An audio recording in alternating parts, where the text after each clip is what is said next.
Now, can I go advanced? The portion of the screen can be on the other one.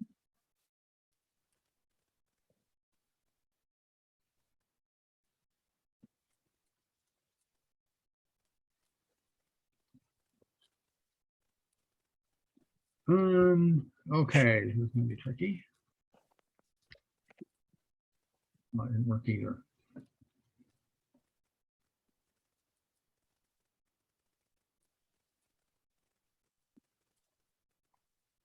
Mhm.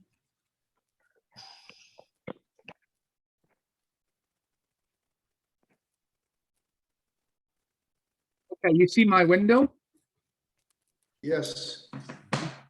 Okay. I can see all that? I can. See that, I can see that. Okay. Come on here, we're going to the bottom. Okay. Really neat. Okay. Third Macedonian Punic Wars. I've been researching this and trying to make sense. I'm in much better shape for the Punic Wars. There's lots of information on them. The Macedonian Wars are extremely gnarly. When you go to the Wikipedia page, it states that it's all ancient sources. It's all original sources. Not, they want to do secondary sources. Nobody write, and very few people writing this stuff. I had another problem. I've lost my copy. I've misplaced my copy of Gods and Generals, or whatever it was called, because it was a fantastic article on the Battle of Pydna, which is actually fairly important. So I'm going to go through the Third Macedonian War largely consists of Greeks marching around through Macedonia, of Romans and Greeks running around through Greece from one town to another and sacking things and attacking things and retreating. And it's not very meaningful. So we're going to go in and look quickly. We're going to go in and look quickly at the history. You can see my map. You can see my introduction window here. Yes, but can you make it larger? I mean, let me go back to here and let me undo the share. Okay, in the upper right corner, is it in the upper right corner? Okay. You could press something. Oh, yeah. See. Where is it? I'm gonna redo the share. Actually, what did that work? Is that better? Wait a second. How the it's same. No, we can see it. It's just half a screen. It's okay. Yeah. Let it go. I can enlarge that map if I want. Yeah, it's fine. It's fine. Just let it go. Okay. The screen. Let's just go back. I'm looking for. Actually, I'm looking for We just saw it. Just click something. Just went large. no, if I go there, hang on. I'm going to. Okay, I got a map there that says Mediterranean 218 BC. I'm going to click on it, and that's going to load the actual file. Yeah, that's good. That's it. Okay, good. So I can do that. I'm set up so that I can do that. What we're looking at right now is Mediterranean at about, I should have put, it's 218 BC. So we see the Kingdom of Macedon, we see the Carthaginian Empire, we see where the Numidians are. At some point they will control. And we're going to look at the, we can see all the Hellenistic empires in the Far East. So this is Macedon. This is, I believe that's the Aetolian League. There was a Achaean League is in the Peloponnese. Can you make it larger again? It just. Okay, sorry. Peloponnesian League, Pergamon.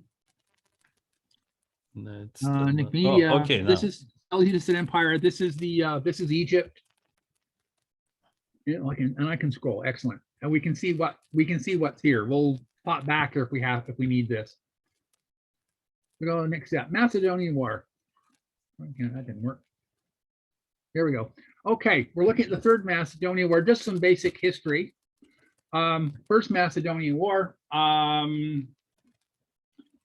Basically, the Macedonian kings were aggressive. Were aggressive in trying to expand their territory. The Greeks in general were. I did King Pyrrhus earlier. And basically, these guys spent their days raising troops and invading each other. So he said, Rome was busy. This is 214-205. It coincides with the Second Punic War.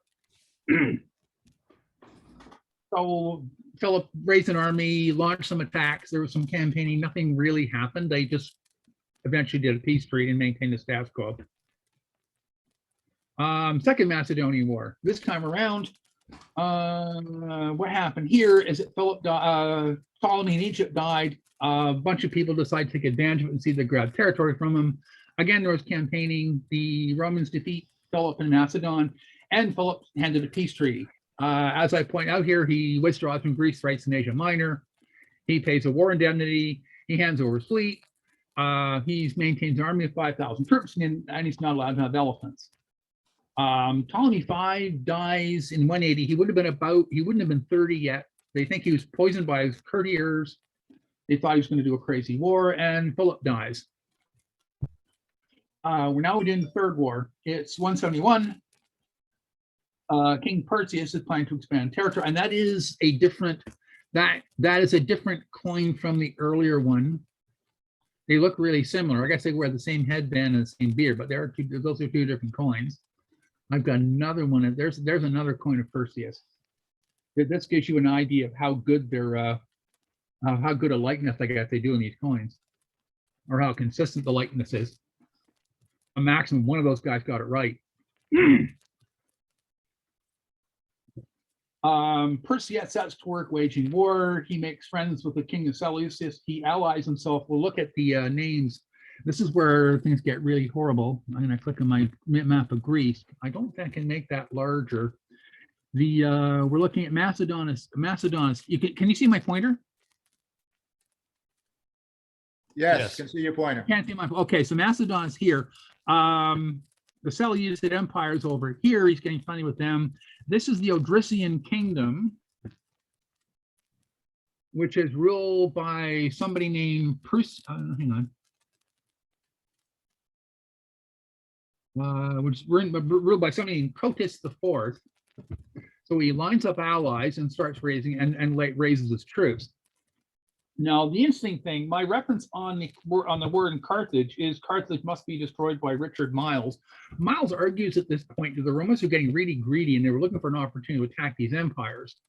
Having said that, as we'll see, the Carthaginians weren't doing anything, but Perseus definitely was planning on a war of aggression. Everybody started negotiating.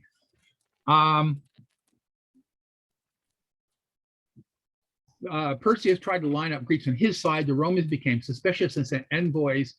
An envoy went to Aetolia at Delphi, which puts him right about there. What else here? Perseus, they tried to talk to Perseus, but Perseus wouldn't talk. All the Aetolians had pro-Roman and pro-Macedonian factions. The Roman envoy asked or advised him to refrain from waging war. The envoy went to the Peloponnesus. And this is where am I here? Peloponnesus. This is where the Aegean Council is. And they made it clear the Aegean Council that they were regarded Perseus as an enemy. There was a tribal conflict in northern Thessaly, which is up around here. They tried to resolve that. Now, meanwhile, over here in Pergamon, let's go back and go back to the map in the right screen. I believe, no, sorry, there's Pergamon. So Eumenius was getting involved. Eumenius is getting involved in stuff. Right. What have I done? Right. Back. Now this is a bit complicated. Okay. So he's getting friendly with Eumenius. I'm doing that wrong. Eumenius was friendly with Rome and hostile to Perseus. So I was getting that one wrong here. Let's go back. Let's go back to Greece. There were a series of communication with the Romans. Eumenius went to Rome and told them that Perseus was planning to wage war and he would help the Romans. And everybody negotiated back, and people negotiated back and forth. Perseus sent envoys to Rome to say no, he wasn't planning anything.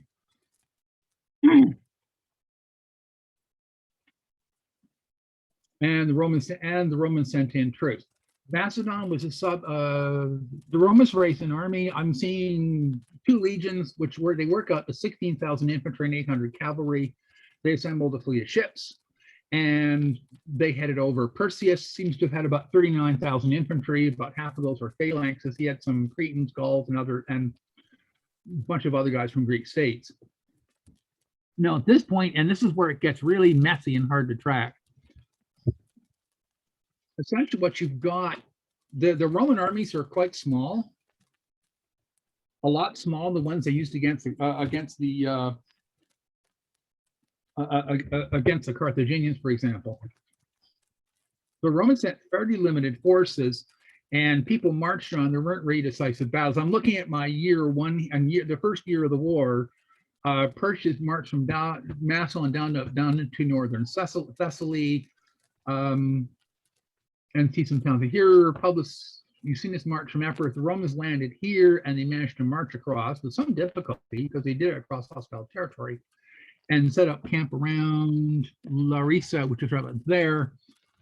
There was a bit of fighting. There was nothing decisive. There was some activity down. Another Roman fleet came down into the Gulf of Corinth. At some point, they attacked Haliartus, which is right about there. They sacked the place and sold all the inhabitants off as slaves. It depends which account. One account says it was just the troops. Other accounts said it was all they did everybody. And they advanced on Thebes and made Thebes surrender. Year 2, I'm looking at year 2. I guess the war stopped for the winter. They can't see the horses or anything like that. And again, troops marched about. Again, there were campaigns going back and forth. It's very hard to track it. Third year, they got new councils, new soldiers, and again, they're marching around. There's not a whole lot of decisive stuff. This is messy. And we go back, we go year 4 is where it gets messy. Year 4, the council is Lucius Aemilius Paulus. And he comes over and gets prepared. He gets more troops this time around. He assembles a substantially larger army. The army, it is now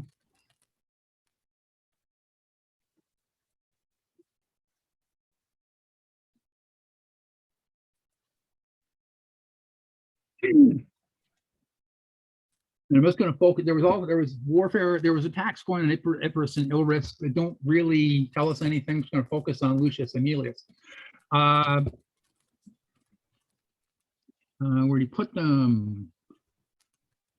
The Romans sailed around this side, and were on this. The Romans were over here, obviously, but they circled. They sail around and they landed over here.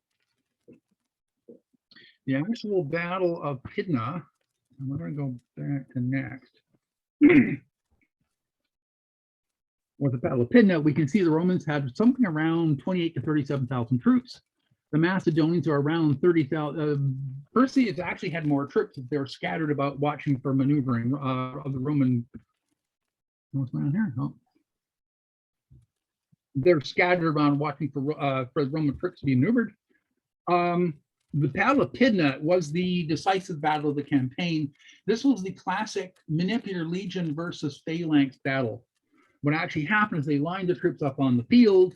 The Macedonians got themselves onto secure flat ground, which is ideal for Phalanx, as the Romans attacked and couldn't do anything. Basically, according to Plutarch, the Macedonians just put their spear points on the Roman shields, and there wasn't anything the Romans could do. So the Romans slowly fell back. And as they fell back, the ground got broken up and the phalanxes couldn't maintain cohesion and the Romans were able to attack. And at this point, it turned into a massacre. The Sarissa is an effective weapon, I guess, if you're in a big formation, but the moment the formation breaks up and you're fighting 1-to-1, it's fairly useless. According to Plutarch, the Romans had bigger, longer swords and they had larger, heavier shields. So they were better armed and better protected. And they chopped everybody up. Some of the accounts I've got here are arguing that it wasn't so much that maybe the Macedonian troops weren't that well trained and they weren't steady enough to maintain discipline. Apparently, the Romans did have trouble disposing of peltasts. peltasts are light infantry, so they should have done worse. But in any case, the Macedonian line broke. The Romans pursued and slaughtered them. Perseus left the battlefield early in the battle, and that's either is, according to Plutarch, this was due to gross cowardice. And somebody claimed that he got wounded early in the battle and was retreating for that reason, but that didn't help. I believe he surrendered to the Romans, and what finally happened is he surrendered to Aeneas Paulus and begged for mercy. And here's his little speech there. Why? And this is Aeneas Paulus talking to Percy, and it gives us a chance to get inside the Roman head. He's saying here, why, wretched man, dost thou free fortune from thy strongest indictment against her by conduct which will make men think that thy misfortunes are not undeserved, and that thy former prosperity rather than thy present lot was beyond thy deserts? And why dost thou depreciate my victory and make my success a meager one by showing thyself no noble or even fitting antagonist for Romans? Valor in the unfortunate retains great reverence even among their enemies, but cowardice in Roman eyes, even though it meet with success, is in every way a most dishonorable thing. That is the, where am I here? That is the Bernadotte Perrin translation, which in general I thought was better than the A.H. Cloud translation, but I think Cloud's version of that speech is somewhat more readable, I think. And that's basically it for the Persian War.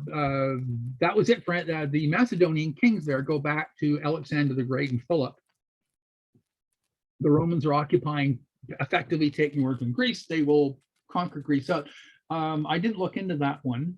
The attack on and sacking of Corinth was done the same year as Carthage, and was just about as, not quite as devastating, but pretty close. And that painting of Paulus is something in Carlton. That's not, I really like to use contemporary pictures of people, and obviously that was not nearly, that looks like, that's the 19th century painting, I would think. But clearly this was a glorious victory. We'll go back. And we'll go back again. We're going to go to Carthage. We're going to go into some detail about why the Romans attacked Carthage. It was interesting, but let's go to Punic War. Third Punic War. Previous war, right now, from my point of view, the first Punic War happened. I'm not going to go any, we know what happened. Second Punic War was 218-1. Hannibal, marching on his thing, was able to occupy central Italy. He was there for a good 15 years. I'm listing 75,000 killed by listing the numbers off of Wikipedia.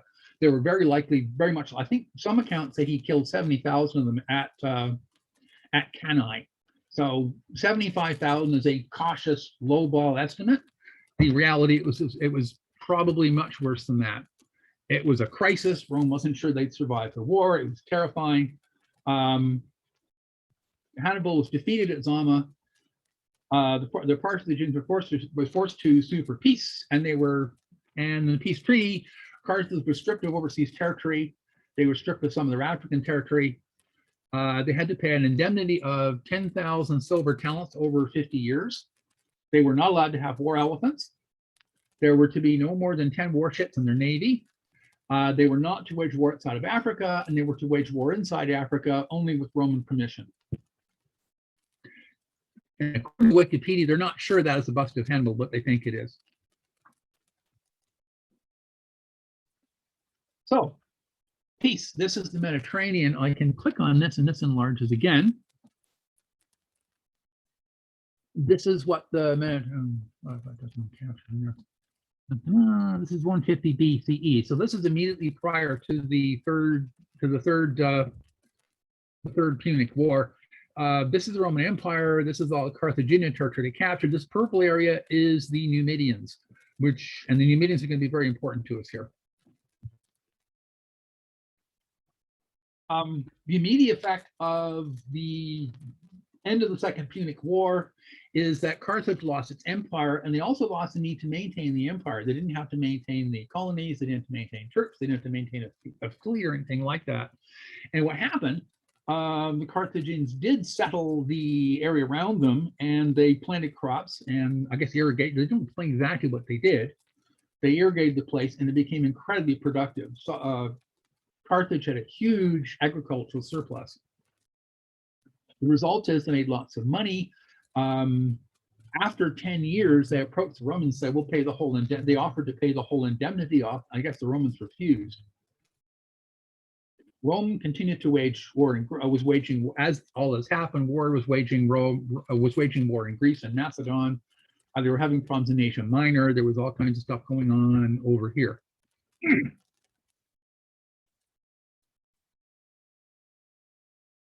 Work again. Click. There we go. Macedonians and Numidians. The Numidians were Carthaginian allies. They supplied Hannibal with his best cavalry, but late in the Second Punic War, they switched sides. So when the Romans landed in North Africa, they had the Numidian cavalry was on their side, not on the Carthaginian side. Macedonius had a long reign. I think I got down here 202 to 148 BCE. He was 90 when he died. So people did live to old age back in those days. He studied the Carthaginian agricultural techniques, and he implemented them in his kingdom. So his kingdom was actually getting quite wealthy as well. They had a significant agricultural surplus. The Romans, I guess by this time, the Romans couldn't really feed them. Were questionable as to whether the Romans could feed themselves without food coming from North Africa.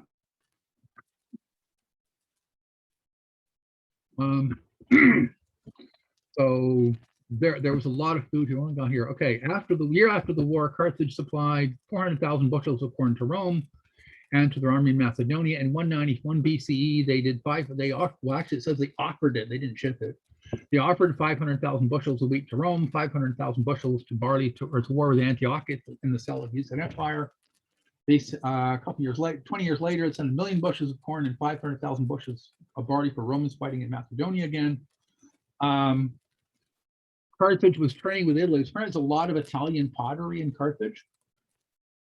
So the Carthaginians were shipping food, and the Italians were shipping back manufacturing goods. This is when Carthage built its famous port complex. And I didn't find all the pictures I found were copyrighted. Let's just click. We'll look at the map later. The big, I have it further down. I'll point it out. Their big port complex with the main commercial port and the walled-in military port was built about this time. It wasn't there during the earlier Punic Wars. The Numidians, basically, Macedonius recognized that he had an opportunity. Carthage was not allowed to maintain a large army. They were not allowed to wage war without Roman permission. The Numidians were Romans, allies of Rome. There was a glorious the understood there's any kind of a conflict with Rome, the Romans would find in favor of the Numidians, so we started attacking. The first thing you do is capture Cirrus Minor. This is this area here. As far as I can tell, it's this area. Click on it. As far as I can tell, it's this area here. We're not terribly sure. And he just walked in and seized it. The Carthaginians complained to the Romans adjudicated and said, no, the Numidians are right, they win. The next thing is he sees something called Oroscopa, and we're not sure where that is. It's just being described as somewhere in northern Tunisia. I think, I'm trying to check this map. I think this is the Tunisian Republic. I should have looked that up carefully. And again, the Romans didn't back them up. This time around, the Carthaginians raised an army.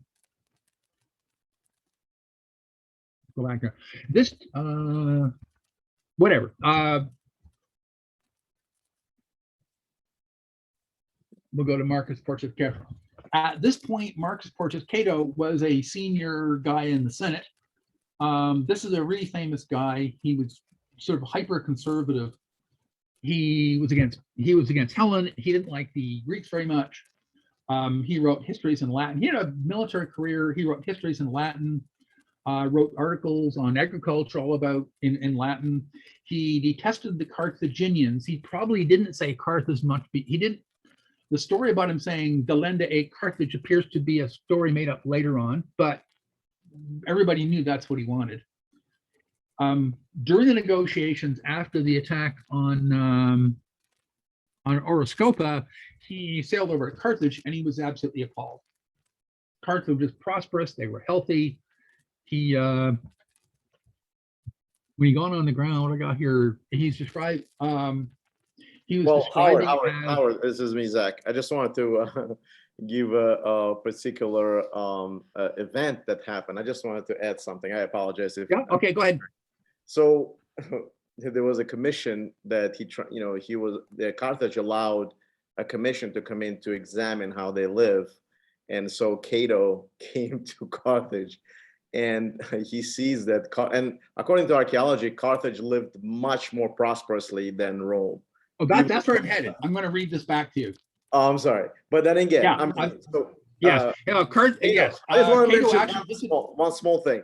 So Cato takes these figs under his garment and then comes into the Senate back to Rome and open up his garment, and these figs fall out, and they're like size of the human heads.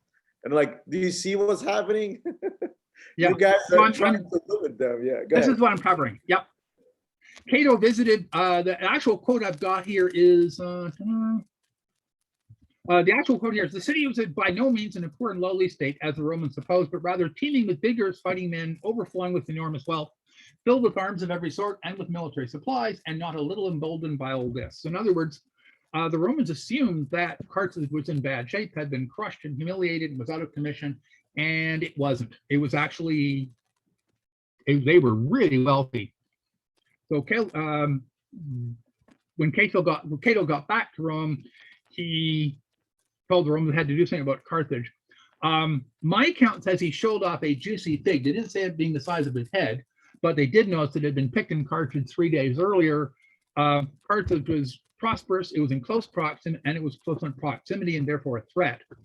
Now, Scipio Nasica came back and questioned this, and there were two versions of the story.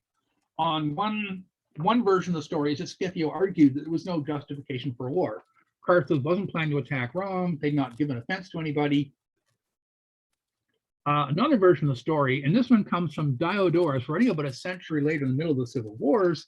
And in that version, Scipio argued that Rome needed an enemy like Carthage. Common citizens, without a scary enemy, common citizens motivated the Senate, and drunk with greed and power, they'll drag Rome into ill-advised and potentially disastrous adventures. This may be a classic example of hindsight a century later, so that's not totally reliable. But in any case, the Romans found in favor of the Numidians.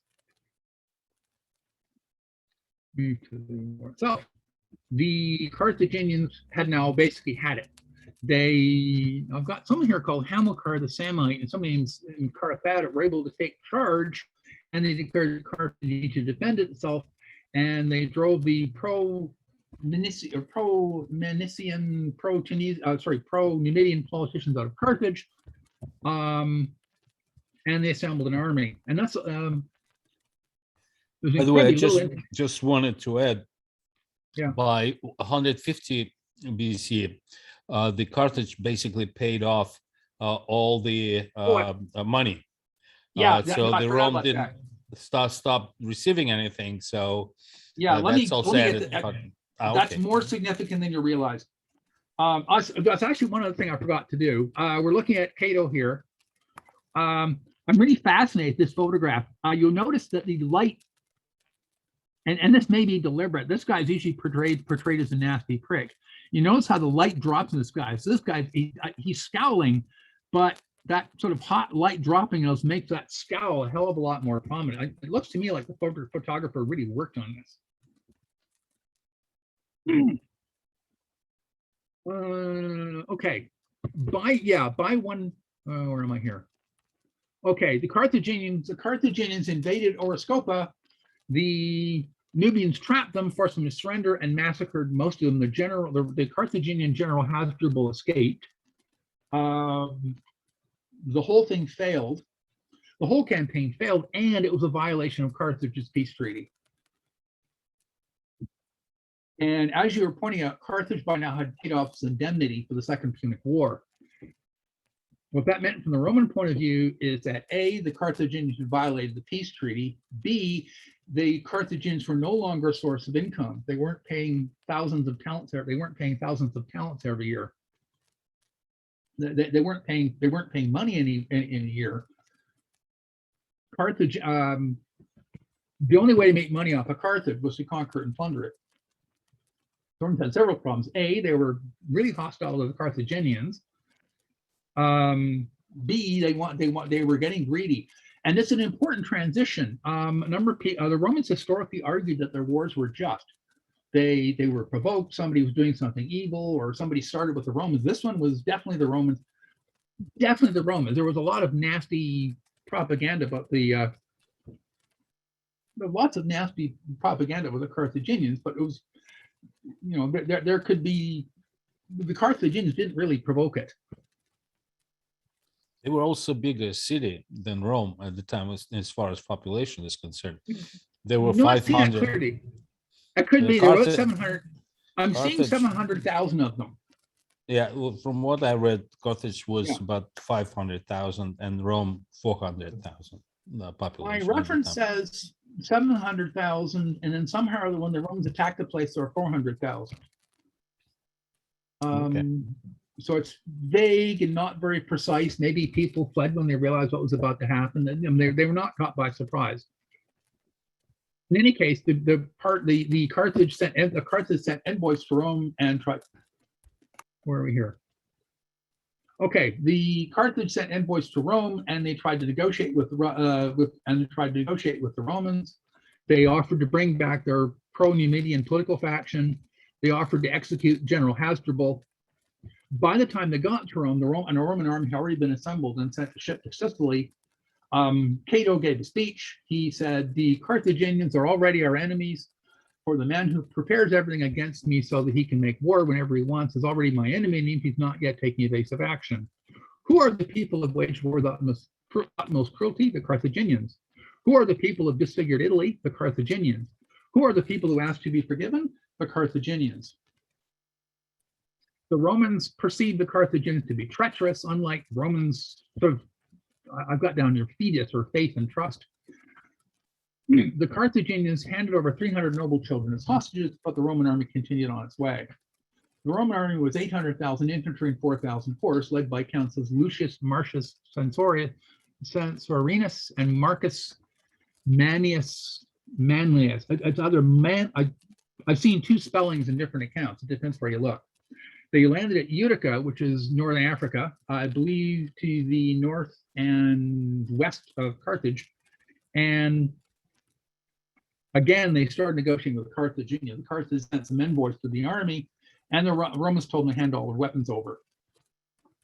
The Carthaginians proceeded to do this. The Romans then informed them that they were to abandon their city. They had to march inland and destroy the old city. There was a reply. Carthaginian named Bano came back and gave them a speech. Romans, you desire a good name and reputation for piety in all that you do, and you announce and claim moderation in all your successes and acquisitions. Do not, I implore you, in the name of Jove and all your other gods, as well of those who still preside over Carthage, and may they never remember ill against you or your children, do not tarnish your good name for the first time in your dealings with us. Do not befoul your reputation by an act so horrible to do and to hear, and which you will be the first in all history to perform. Bano argued that the obliteration of Carthage, a city founded on the command of the gods, would be an act of gross impropriety. Razing to the ground a city that already had surrendered would be an act of bad faith. The Romans replied, "We consider you to be Carthage. We consider you to be Carthage, not the ground where you live." At this point, the Carthaginians asked the Romans to sail their fleet across within sight of the city, so that the citizens in the city would see just how desperate everything was. At this point, they got back to Carthage and they prepared to war. I'm having troubles with this one. They've handed their weapons over. There was some mob activity. Some elders who advocated ecclesiastics, the Romans were murdered. Some Italian merchants were murdered. Now the Carthaginians freed their slaves so they could join the army. they put instead of executing Hasdrubal as they'd offered to do, they put him back in command, and they set to work manufacturing weapons. According to my book, each day they were able to make 100 shields a day, 300 swords a day, 1,000 ballistic missiles a day. I'm assuming those are spears of some sort or arrows. 500 darts and spears. Women cut their hair off to make catapult springs. So the Carthaginians assembled an army. The Romans besieged Carthage. Carthage had formidable defenses. The walls around the city were substantial. Up here, let's go to the next level. This is the map of the city. We have here is a map of the city of Carthage. You can see there's about 3 levels of walls and ditches here. The whole thing is fortified, and the Romans were on this side and trying to get in, and they couldn't. Where am I? Also, it doesn't sound like the Romans were able to block the whole city off, because Hasdrubal was able to march troops out of the city and attack Roman communications. Time passed. And they continued fighting. Where am I here? 147 BCE, the Romans brought a new council in. He countered some near towns. He sort of reduced some of the towns in the area, continued supporting the Carthage. This is quite a small thing. I was trying to make sense of this thing on Google Maps, and I couldn't. I'm not exactly sure what this is. I've seen another map of the city complex, and it looks quite different. So I think there's not a whole lot of agreement on what this thing looks like. You can see here is the commercial harbor, and this is the fortified war harbor there.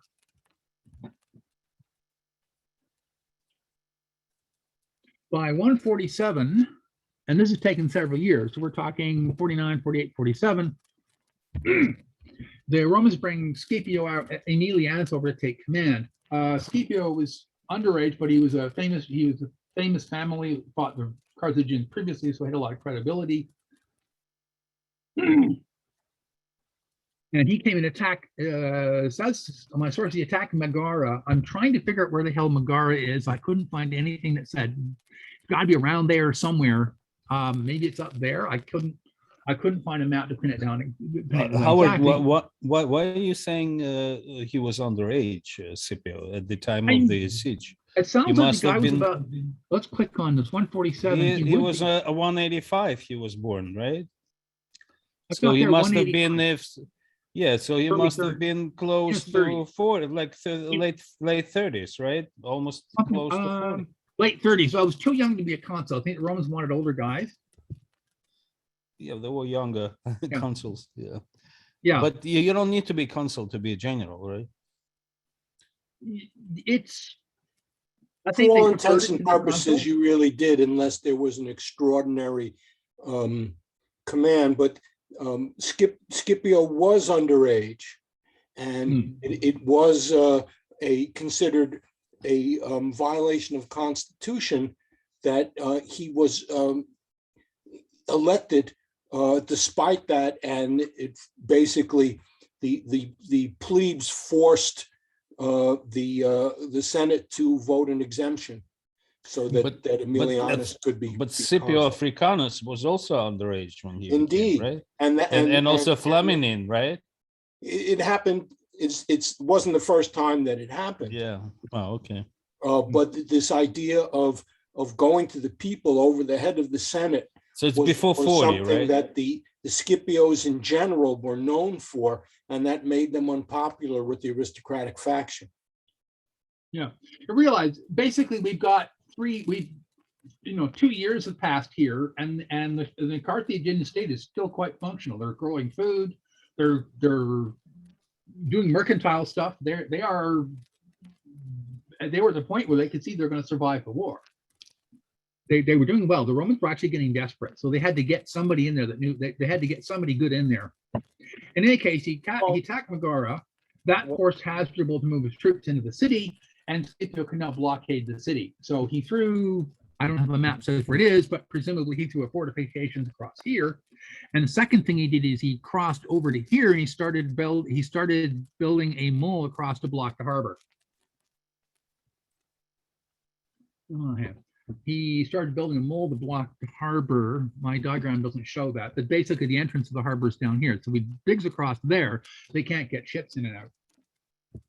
The Romans tried to fight that. The Carthaginians cut a hole and emerged from the harbor and came and attacked the Romans. And there was a couple of sea battles that weren't decisive. The Carthage were successful. Once the mole got in place, the Romans brought up siege machines. The Carthaginians were able to attack them and burn them, but Scipio just made more siege machines, and he moved them up to the wall, and that was it. Basically, there was no food coming into Carthage. They were starting to starve. Hannibal took charge, was described as a populist and a demagogue, and he took charge. He murdered his opponents. He dressed himself up in supreme armor and a purple. He presented himself as the city supreme general in full armor and purple robe. He was accompanied by a retinue of 10 swordsmen. He was in control of food supply, so he fed his supporters while everybody else starved. He also made a point of, he captured some Romans, I guess. He made a point of torturing these people in full view of the comrades outside the city. The Romans were pissed off. The people in Carthage understood that there wasn't going to be mercy when the attack finally took place. Finally, it's 146 BCE, and Scipio is ready to launch the attack. Scipio was the historian Polybius actually witnessed this war. He was right. He was a friend of Scipio. I think he was a teacher of Scipio's, and at some point, Scipio, as they got ready to attack, Scipio was quoting Homer. Notice he was weeping and he was quoting Homer. And the poem, I've got it up on the screen there. The day shall come in which our sacred Troy and Priam and all the people over whom spear-bearing Priam rules shall perish all. Polybius asked him what he meant by that. I've got a cat in here. I don't need one. Asked him what he meant by that, and Scipio replied he was thinking of his own city. Everybody falls sooner or later. Scipio launched the final assault. I think we did. Scipio finally launched the final assault. The Romans attacked the war harbor, not the commercial one. This was a bit of a surprise for Hasdrubal, and they were able to get inside, march inland, and they marched the Agora, which is right there. The account I've got doesn't talk about fanning out the rest of the city, but they must have done that. The next thing they had to storm the Byrsa. The Byrsa is a hill. I think the city is mostly laid out in a grid. Carthage was mostly a grid pattern. This thing here was Okay, kind of a Howard, let me pattern. just interrupt you for 1 second. I got another map, and Megara is that area you think is nothing in it. That's Megara. It's part of. That's Megara? That's Megara. Oh, just okay. drop down a little. It's within the city walls. There's Megara. Okay. That's where you are now, and then there's the new city. Okay, so Megara is within Carthage. Okay, that's within the walls. Yes, and that's what they initially entered. Yes. Okay. So and the Byrsa Hill is where the Carthage originated, Yeah, according well, this to is the the final- legend, right? Okay, the final assault on the Byrsa Hill. The Byrsa Hill is not like Carthage is mostly laid out in a grid. The Byrsa Hill is laid out kind of radially, and they were talking about 6-story buildings on the building. The houses that people lived in were like 6 stories tall. As the Romans advanced up the street, the Carthaginians climbed up the roof and threw missiles down onto them. So the Romans changed tactics. They charged up to the roof of the buildings and killed the people up there, and they threw planks across to get to the next building, and they came down and they burned everything. So this was total slaughter. And it took days. It took something like 6 days. And again, cats in front of my notes. It took 6 days to fight their way through the city. As the buildings collapsed, all the parts, the bits and pieces of the building came down. The people inside the buildings came crashing down. The Romans had to send cleaning crews to clear the roads off and move all the construction mess and the bodies. The people were dragged off and thrown in pits, whether they were dead or not. And finally, after 6 days, some Carthaginian elders emerged carrying olive branches from the sacred temple, and they pled for their lives and for those of the fellow citizens. Scipio agreed, and 50,000 people were marched off and enslaved. Having captured the main city, there was nothing left but the Temple of Eshmoon. I was looking that one up, and I can't make sense of it. There's a similar name of a god in Phoenicia, so it might have been. I might be looking at a different spelling. This was high up and it was it was a tall building, it was defensible. And Hasdrubal, his family, and 900 Roman deserters were basically all that's left in the city. And they've been forced up to the roof. Somehow Hasdrubal slipped down the stairs and he surrendered to the Romans. The reigning defenders set fire to the building and the result of dying in the flame. Obviously the 900 Roman deserters were going to be crucified if they got caught. Hasdrubal, this didn't go over well with Hasdrubal's wife, obviously, and she called down, and it says here, "Wretch, traitor, most effeminate of men, this fire will entomb me and my children. Will you, the leader of great Carthage, decorate a Roman triumph? Ah, what punishment will we receive from him at whose feet you are sitting?" At which point she killed her children, threw their bodies into the fire, then she threw herself into the fire. And that was it. Carthage was destroyed. Now, like I say, it was 700,000 when he attacked, or was there 400,000 in there when they attacked? I don't know. And we'll go back out and go to the end. That was not wrong, but let's try again. Next. And that's it. I mean, that's basically it. This is the, we're looking at the end of Macedonian Kingship. In Macedon, there was not massive destruction of anything, but basically and this is where I'm looking at the overall result of the two wars. Obviously, the Macedonian Kingship, going back to and prior to Alexander the Great, was now dismantled, and Rome ruled the place. Carthage was destroyed completely. The Romans cursed the place. They salted the fields. They resolved not to build ever again. Apparently, there was a library in Carthage, and they handed it over to the Numidians. And Massinissa was dead by this time, but they handed it over to the Numidians. So it might not have been destroyed, but we don't know what happened to it. Howard, can I ask you a question? Why did it take him 3 years to take over Carthage? That's a good question, because the Carthaginians weren't good soldiers. The Romans generals were replaced. The Roman perception was their generals weren't very good, so they replaced them with Scipio. So there was a crisis. Carthage was faced with the Roman attack. They armed the place very rapidly. Now, right. My sources somehow imply that. Let's go back. Punic War, the end. My sources imply the Carthaginians handed all of their weapons over to the Romans, and then retreated the city and started building new ones. That tells me the Romans should be able to charge the city and capture it quickly.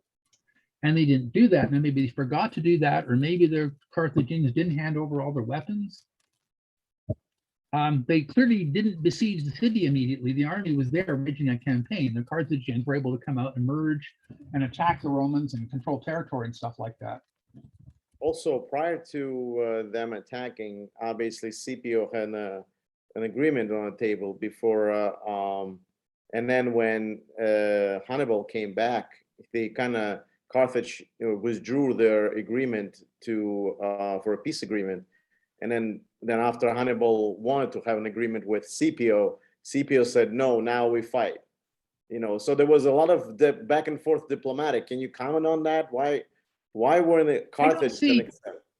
There was no. I'm not. My sources don't show any diplomatic activity after. You're thinking of Hasdrubal, not Hannibal. I'm sorry, Hasdrubal. Yeah. Well. Yeah, I'm not. None of my references say after 149. I'm not aware of negotiations going on. Right, because of the fact that it's almost Cato wanted to challenge the. Well, I think Cato was dead by this time. He was old too. Hang on.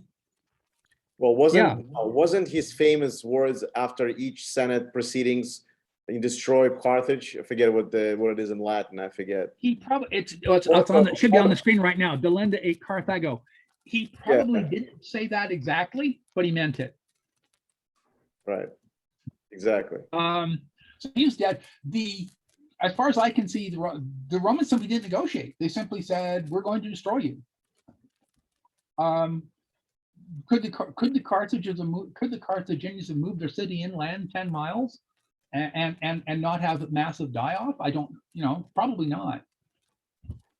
Yeah, and let me address Zach's first question. It's right on your slide. It's not until they get Scipio in command, which is the third year that they are effective. So obviously, the first 2 years, they didn't have effective commanders. I think so. Yeah, but they also breached the wall. Only then they were able to conquer it. The walls were particularly strong, and the population is huge. And once you're fighting for your life, it's not just the army; it's everybody who could carry a sword. Well, a tricky including thing is that, yeah, Scipio attacked over here. So we got around to this side and built a mole, and the attack came this way and around that way and into the war harbor. Yeah, the war So harbor, these believe it or defenses were not, good. is in existence even today. I'm talking about the very round harbor, obviously man-made, with an island in the middle. It still exists today. I've There's seen it. there's a photograph that looks like the war harbor, but I can't make sense Yeah. of it, and I can't pick it up on Google Maps. Oh yeah, I've seen it. Um, I've been there. Yeah. Okay. Yeah. I know. I've looked at. I saw photographs of it. I'll do a web search and we'll look at some It of the doesn't pictures of matter. the I harbor. mean, They're interesting. but it's still there. The shape. I mean, with an island in the middle. It's all like perfectly round. So it's Yeah. So obviously it doesn't look man's made. natural. Well, Yeah, tell you man. what, we'll take, I'm almost done. We'll go back and take a look at some of the pictures. I'll have to figure out how to turn off the sharing, but, or redirect the sharing. Where am I here? Okay. Yeah, no, it took 3 years. The defenses were good. So when they attacked the Carthaginian defenses, the Carthaginians threw them back successfully. Maybe the generals weren't very aggressive. I'm not understanding why Hasdrubal was able to maneuver troops around the countryside, which he did. So capturing Megara was the thing that forced him back into the city. But the actual final attack took place. They built the mole and they came in this way. And of course, the mole had the additional effect of cutting the Carthaginians off from food and supplies permanently. Back and back. We'll go next. Oh, hang on, what have I done? I want to be next. There we are. So, final effect of this thing was the complete destruction of the Carthaginian state and the Carthaginian culture, the whole thing. The Romans were nasty to the Carthaginians. I think the Paul was going on about this. I think one of the earlier ones. The Romans really slagged the Carthaginians. They were treacherous and perfidious and stuff like that. What have I got down here? They were impious, bloodthirsty, sly, and deceitful. Apparently, there's something called Fetus Punica, which means Carthaginian faith, which is an ironic joke. Which sort of made them feel good about themselves, I guess. It justified the attack. The conquest of Macedonia, my favorite author here argued that Macedon was much like this as well. The Romans were determined to take it. Although I don't think Macedon made anywhere near as much money as Carthage did.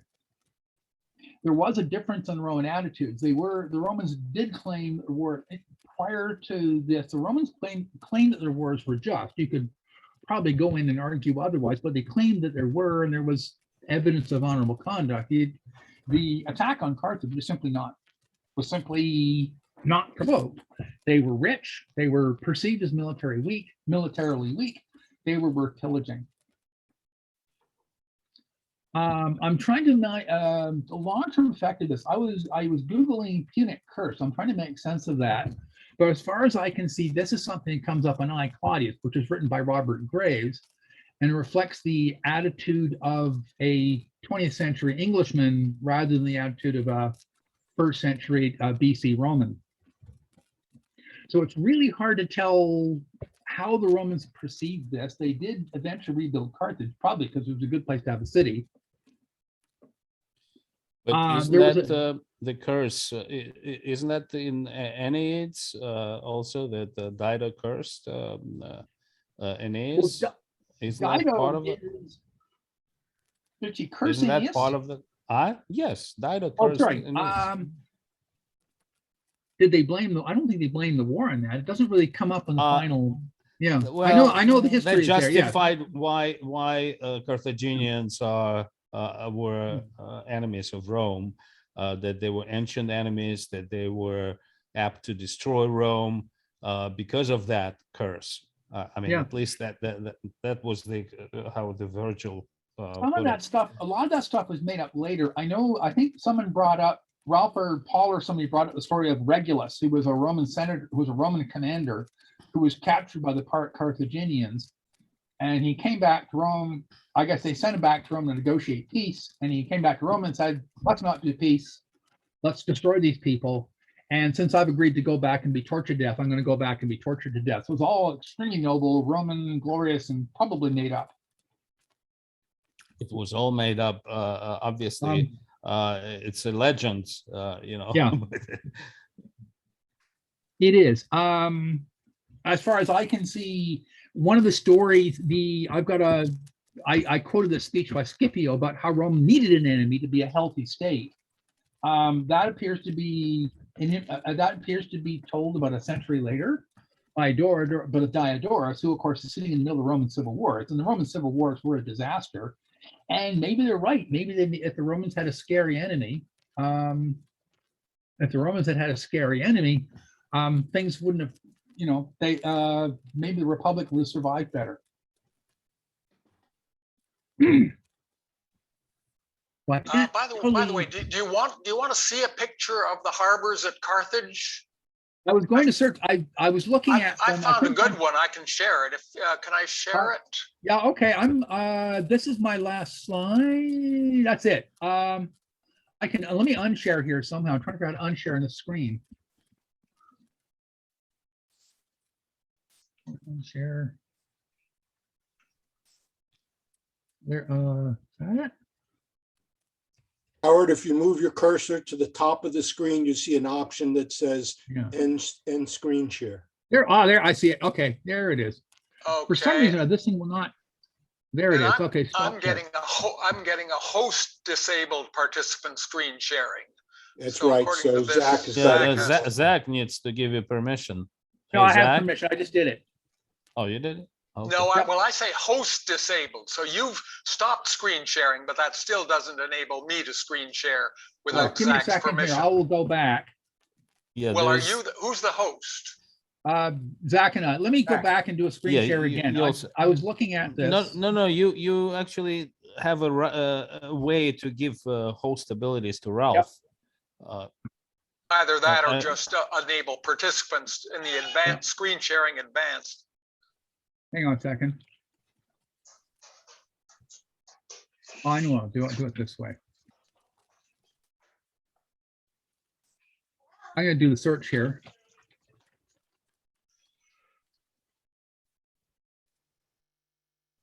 Ralph, you're mute. Oh, okay. Okay, yeah, I've got a break for a second. You just go to Carthage Port Images and you'll get a I'm going to bunch do of it them. now. Hang on. I'll share screen. I did the same thing I did last time. I go there and share. And you're seeing my Firefox now, right? Yeah. It's yeah. And it's Oh, a yeah. neat stuff here. Now that's what you were talking about, right? Yeah. That picture. Right. I was looking at this and I was trying to make sense of this because there should be a harbor right next to it, and there maybe it's right there. No, maybe harbor doesn't exist. You know, the part of it doesn't exist, but the round Yeah. thing, of course, it's just Yeah. Earth. Yeah, it still exists. Yeah. Yeah, this is tricky. Now there is probably a better view of it. Let's look at that. This is faked convincingly.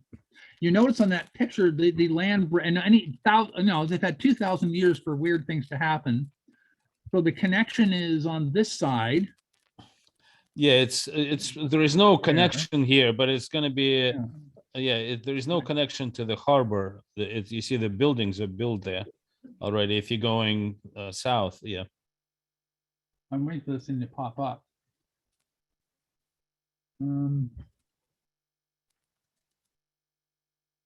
Oh, that's still loading. Still loading.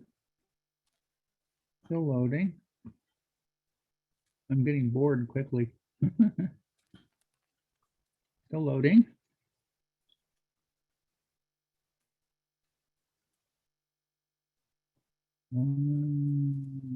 Not learning. Let's go back out. There's a map of that. There's a nice upper diagram there of the harbor.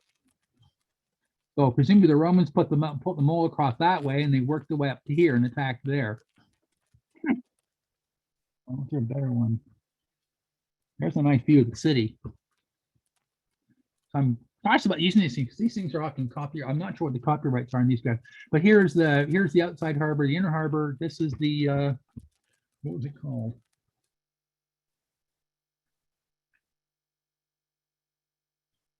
That was called the beer. This is the beer. This is the Birsa, where the main city is. I guess that's the Agora, right there. And that must be the yeah, that must be Eshmoon up on top. See, the other thing I did, I was trying to make sense of what the Eshmoon was, and I searched for that, and I did get a result. Sure, You know, I Eshmoon. think it's also interesting to talk about before the war about the Scipionic circle, because that was pretty interesting, and you know, maybe more about Mark Cato, because he really prosecuted a lot of leading figures like Flaminian. Cato didn't get along with Scipios. Yeah, of course, they were from different you know what they, I mean, it's a later term, Scipionic circle, but it's obviously was some kind of friends, and Polybius was part of it.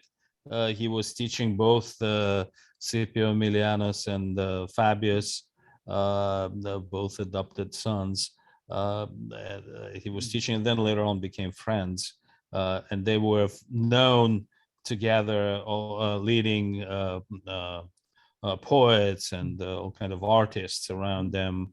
I guess they had discussions, and Cato represented kind of very stern, because he wanted to preserve a Roman character. He actually, that's why he opposed the Hellenization, because he felt that it undermines you know, stern Roman character, and actually he may have had a point, who knows.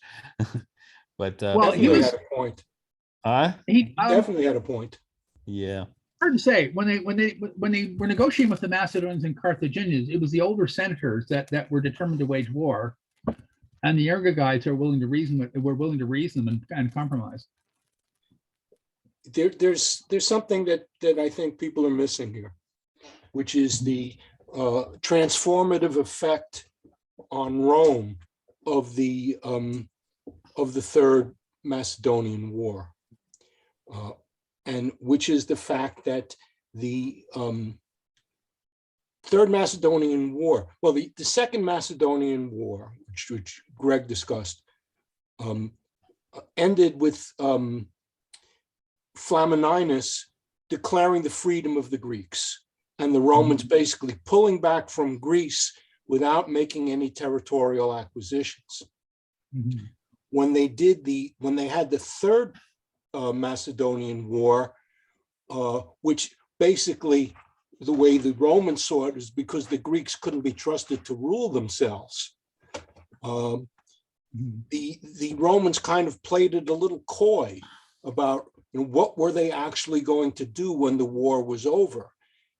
And there's this story about how the Romans declared that there was going to be freedom for the people of Epirus, and said that they were sending people to withdraw all the garrisons, the Roman garrisons, from the Epirot cities. But in fact, what happened is they sent all those people, and then at once they took all of the Epirot cities and they basically enslaved almost the entire male population of Epirus, 150,000 people, and took them back to Rome. What I'm saying is that historians point to this as one of being one of the large transfers of wealth in human history, of the wealth of Greece being transferred to Rome. And it had a transformative effect on Rome. That was what fueled all of the excesses of the second century in Rome, all of the building, all of the we hear about the destruction of the Roman soldiers and so forth, and the establishment of latifundia. All that stuff was fueled by the loot and the booty that came out of the Third Macedonian War. And it kindled the greed and the avariciousness of Roman commanders who said, well, we all want to be like Emilius Paulus. We want to have another opportunity to go steal everything that's not tied down and enrich. It was like beyond conception how much wealth they stole from the Greeks at that period of time. And so this idea, stuff in Macedon? Pardon me? Was there that much stuff? The sacking of No, Carthage. it was in Greece. It was not in Macedon. Okay. It was in Greece that they took it. Okay. Because And- I didn't cover the attack on Greece. I know I forgot to mention that. Emilius Paulus went over and killed. I think the efforts were generally fighting on Pyrrhus' side. So Emilius Paulus made a point of sacking the place and attacking. But the attack on Carthage was done because it was wealthy. So they brought that back to Rome. Yeah, so but my point is that this idea Okay. about there being a conflict about Hellenization. So Mhm. Emilius Paulus and his sons were notable Hellenophiles. Mhm. Cato used to brag about the fact that he couldn't speak Greek as a positive virtue, showing, though, by the way, there's indications that he actually could speak Greek, but concealed it. But so this idea of a conflict around the issue of Hellenization, it's almost like like secularization in modern America, of a wave of a big sea change in the culture that in the eyes of many people kind of rotted the culture out from the inside and removed the martial virtues and purity that the Romans still felt that they possessed. And this is when they start to lose that. And this was something that was understood by the ancient historians themselves. Sallust talks about it at great length. This was the key to the change in Roman history, was this flooding of wealth that happened when after the Third Macedonian War. Mhm. Was it? Well, I'm thinking like Carthage was the whole attack. Much of the reason for attacking Carthage was to pillage the place, and that was fabulous wealth coming in. Yeah, and the same thing is true of the Fourth Macedonian War, which was almost a reprise of the Third Punic War, where they took Corinth. I think it happened in the same year that they took, the same year. That was 146. Corinth was sacked the same. Yeah. Well, that was a Greek war, not a Macedonian war, wasn't it? Well, but Yeah. no, because I think there was that's the Fourth Macedonian War. Okay. Yeah. No. Yes. Corinth. That's was called the pillaged Fourth same time. Macedonian War, which ends with the pillaging of Corinth Yeah. and the transfer of even more Yeah. of. I mean, that's why all of the Greek statues are found in Italy, Yes. and all of the they all talk about Roman copies of Greek originals. Well, that's Mhm. because all of the Roman artists and all of the Greek artists came to Rome as slaves as a result of that.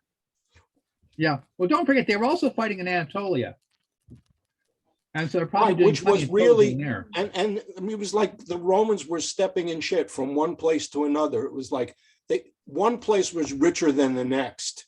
Yeah. And it wasn't until they hit Spain that they found a place where there was really nothing to get. And by the way, that's how Scipio Aemilianus became famous, by stepping up and saying, I will lead forces to Spain, even though nobody wants to go there because there's nothing in it for us.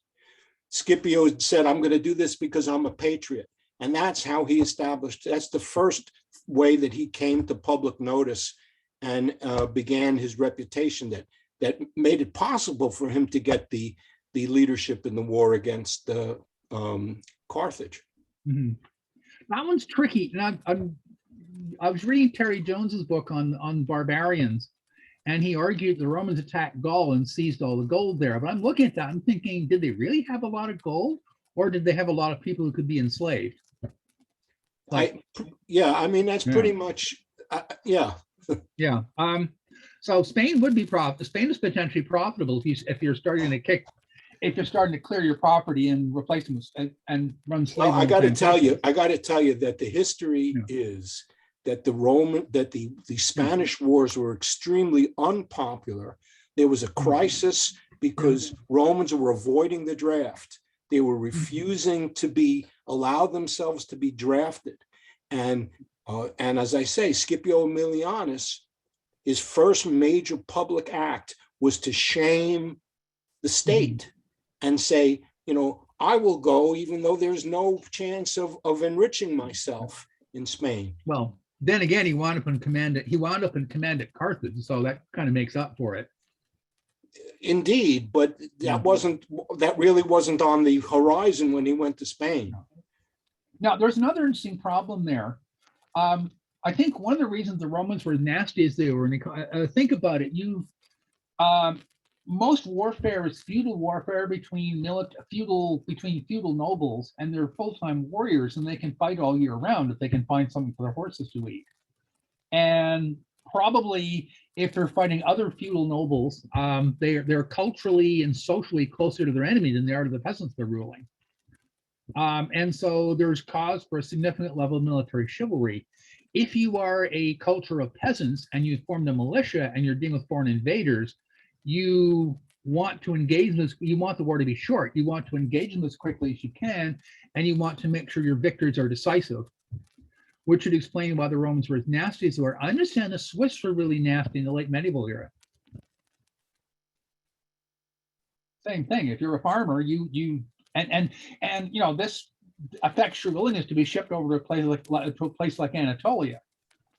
Yeah, I mean, these are all the things that led up to the crisis that produced the Gracchian reforms.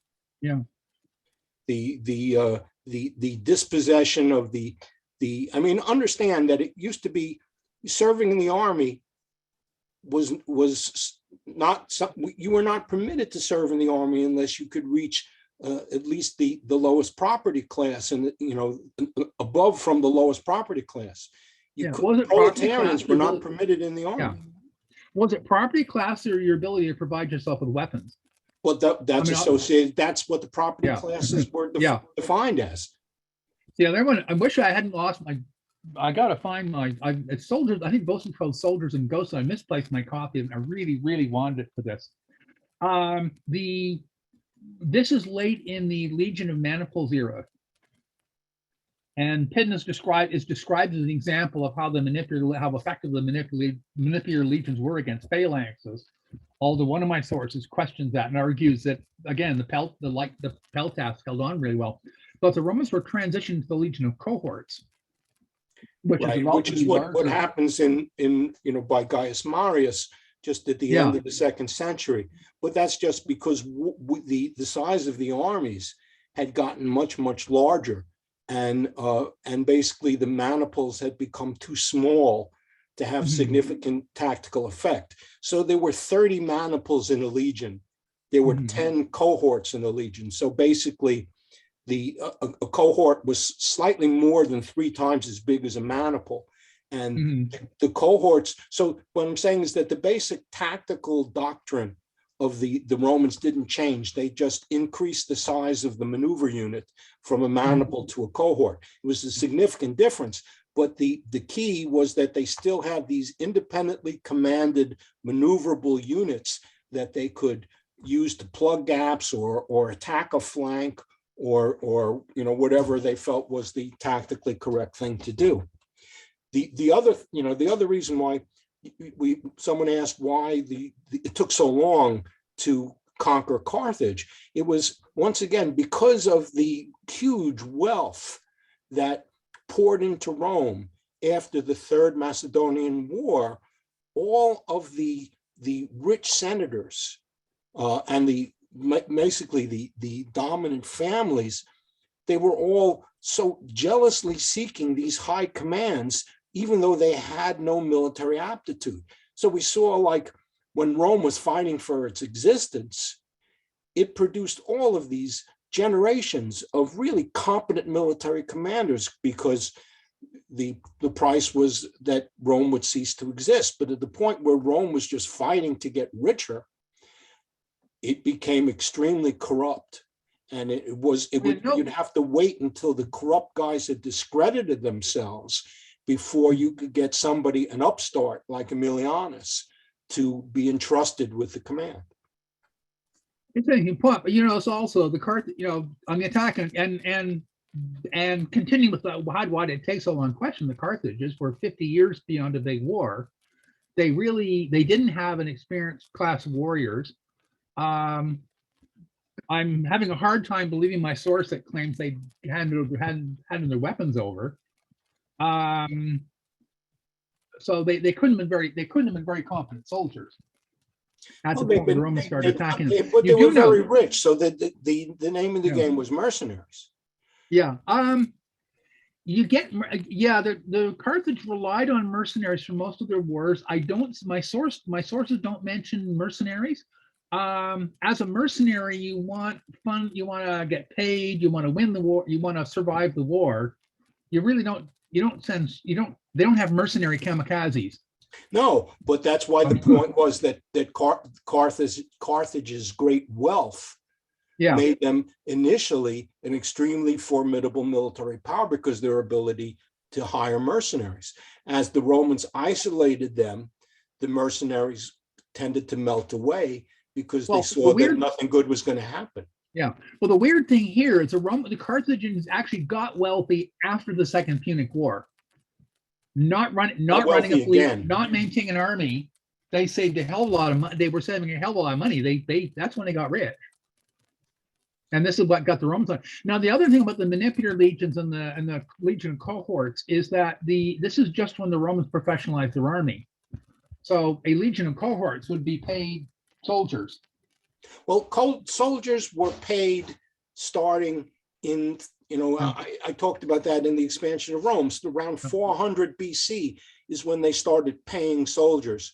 The difference was with Marius was that Marius, was so hated by the Senate that even though he became consul, they refused to allow him to recruit legions. So he then went and recruited the proletarians, the people, in the lowest, with no property. Basically, a proletarian was defined as somebody who was so poor that he could not afford to own at least one slave. And these were the people that Marius took into his army, and this was when the army saw that their allegiance was to their commander rather than to the Roman state. It all happened with Marius and the proletarians. Now, actually, one other thing about the attack on Carthage is that the army ship to Carthage was big. The initial force of the 8,000 was about 80,000 soldiers plus some cavalry. The armies going across to Macedon were like 10,000, 16,000 troops. So in a sense, they didn't seem to be taking the war that seriously. It's probably one of the reasons they couldn't win a decisive battle. Aemilius Paulus had about around 30,000 men, a lot of whom weren't Roman. So the army landing, when they went after Carthage, they went after with a big army. And it's possible if they were freshly raised, they weren't totally trained. I actually linked the attack on Carthage by Rome as directly as back, so you can go back chronologically, is when Hannibal failed to take Rome when he had the chance, when it was 216 BC, when Battle of Cannae, that was the famous one. My question is, I know this is slightly going outside of our time zone for our discussion in this event, but do you guys know, or any sources claim that, because I still couldn't find any, and why Hannibal and his forces, after crossing the Alps and all that, just turned their back on Rome when they were so close? Why did they do it? Just quickly, that he has no siege equipment. He doesn't have the capacity to take Rome. I mean, a lot of of Hannibal's army were Gauls. And these were not people who were, disciplined, trained soldiers in the, the Greeks were the great initial masters of siegecraft, Alexander in particular, and then the Romans basically learned it from them and then improved on it quite a bit. But Rome was tremendously well fortified, and Hannibal thought that he couldn't take it. Another point was, it was an interesting point. Also, the resolve of Romans. In fact, when Hannibal was outside the door, they used to have auctions inside the Rome, beating on the land that Hannibal just conquered, and it didn't go down in price. So basically, whatever he was trying to achieve, a panic in Rome, that didn't happen. And that was the biggest problem also, that the fact that they didn't achieve the panic in Rome that they were expecting. The reason I was asking that question in the first place is because, it undoubtedly, it's one of the only times, before the Roman Empire was constructed that you could actually, it was a great opportunity to make Rome to never exist in the first place. And the next time I think Rome that actually got sacked wasn't until 410 AD. That's like 600 years in the future. So I'm just Rome actually was sacked about 350 BC. 387. Yeah, by the Gauls. 387. Well, I'm talking about when was Hannibal actually taken and de facto sacked by other Romans. So Sulla was the first Roman to march on Rome, and so Rome had been taken, and they didn't sack the city because they were Romans, but they did usually engage in mass proscriptions of all their political opponents. And confiscation of all of the property of their political opponents. So it was a more controlled sack of Rome, if you will. Well, I think Alaric's sacking was pretty controlled as well. I think he was very restrained. Well, Polybius writes about this. He writes about as one of the examples of how disciplined the Romans are was that the Roman discipline extended to sacking a city. So he talks about how the Romans, when they sacked the city, they would bring all of the wealth that they took and assemble it in a central place, and that anybody who confiscated pieces of the thing personally for themselves prior to that would be killed, and that then the spoils would then be divided in a very systematic way. It wasn't like you see these images of Gauls running around and grabbing whatever is, not tied down and running away with it.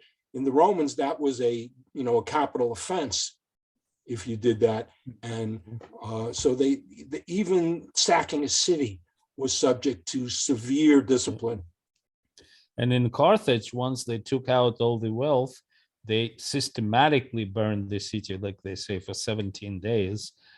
They just burned each part of it, so it's completely was burned and out. they sowed the fields around it with salt. That's later. I mean, the idea of the sowing the sea salt came up in 19th century. There's no ancient sources saying that. Well, it is special. I don't think they were that. They destroyed Corinth, but Corinth was rebuilt pretty quickly, wasn't it? Was what? How fast? But it was forbidden. It was forbidden to rebuild the Carthage, so that's why they specifically forbidden to rebuild it. They got for a while. Yeah. So it took 100 years, but it's the Romans who rebuilt it. Caesar. Yeah. Well, Peter, also another comment that was interesting when Massinissa was talking to Hannibal. He said, "You know how to win the battle, but you don't know how to win the war." That was the most important comment he made. That's why he was kind of walking around Italy trying to look for italics to, kind of ditch Rome, and not a lot did. But what I think you said is very interesting, and you know what? I'll go one step further. Right. This is less so in these days, human history, but like in ancient days, there's difference between winning the battle, winning the war, like you said. But afterwards, even if you win the war, how do you run a country, right? How do you run a civilization? You know what I mean? Yeah. And I just The don't Romans think, answered that. I don't think, I just That don't think was the what the Romans' Carthaginians could do political it. genius was their ability to answer exactly that question. I know, but like I'm just talking about if Hannibal had actually taken Rome, he probably would have stopped there and just Yeah. would not have lasted any longer than probably 20 years, honestly. That one's hard to say. I did the presentation on King Pyrrhus. Hannibal and Scipio Africanus actually met sometime after the war, and they talked about who the greatest generals were. And Hannibal credited Pyrrhus with being an effective ruler. He actually, in control of territory, he ruled it intelligently. He got people, at least outside of Sicily, he was able to rule the territory intelligently and make people support him. So we actually understood that point, although that may be something he acquired from his experience fighting the Romans. No, I mean, the Romans were the ones that understood how to actually expand their state. And it wasn't just a question of people supporting them within the lifetime of the conqueror. It was a question of making a permanent change of those people into Roman citizens. The Romans were the only people in the ancient world who figured that out. They did that, but I mean, Carthage and Corinth, if you're being ruled by Romans, Carthage and Corinth teaches an important lesson. Oh, yeah, you betcha.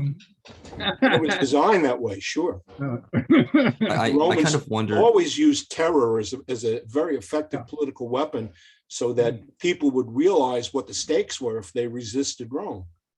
Yeah, the whole culture was destroyed. In Greece it was not, but in as far as the Carthaginians, there was no such nation ever existed anymore, in that territory. So it was like really massive destruction of culture, the whole culture. Right. They Punic never culture was wanted. gone. Yeah, they never wanted to do anything like that in Greece. But in Greece, you can kind of argue that the opposite happened. Yeah, right. The Romans conquered Greece, but the Greeks conquered Rome. The Greek culture was actually, there's heavy Greek influence in the architecture, actually, in the Roman structures. So like, for example, one of the, I forgot what the building was, but it's like the Jupiter of something, like, the United States government buildings have similar structure to Roman building structures, which has its roots traced back to Greeks. Sure.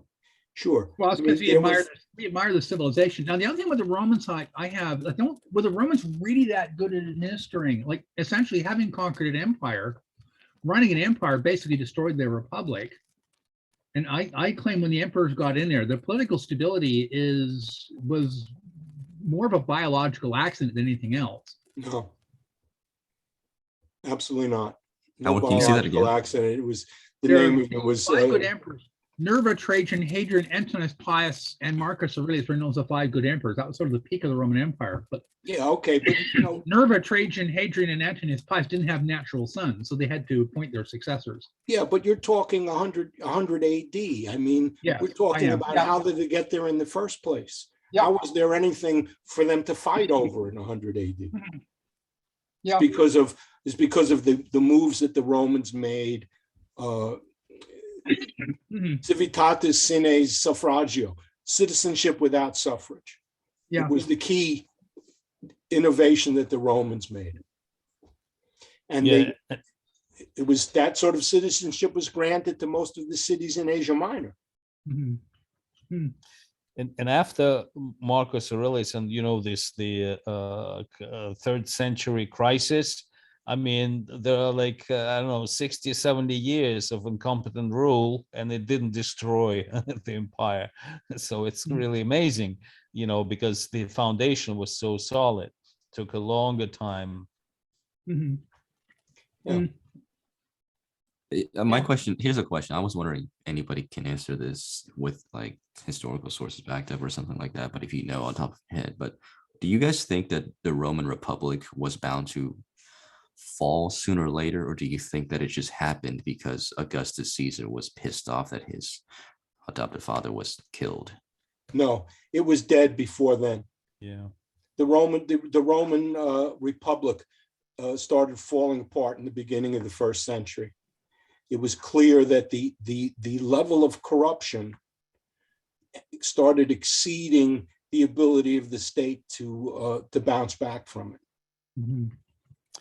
And also, I just wanted to mention that Plato and Aristotle, they developed the theory of political development. And they defined that there are different forms of governing, and that they are always change. There is a development that usually they say that aristocracy eventually turns into the oligarchy, and then oligarchy, there are a few stages, they eventually may become a democracy, and the democracy becomes a tyranny, and then this. So it was like a whole cycle of changing. So in a way, if you look with this kind of view, you could see that how republic changing into the, like, it fits, this idea. I mean, that was Polybius's thesis, right? No, but he took it from Aristotle, because the Aristotle and Plato, they were talking about this. Right, but Polybius was, what Polybius's what his project was to, Polybius was writing for other Greeks, and his project was to explain to them how it was that these backwoods peasants from barbarians from Italy grew to control the entire world.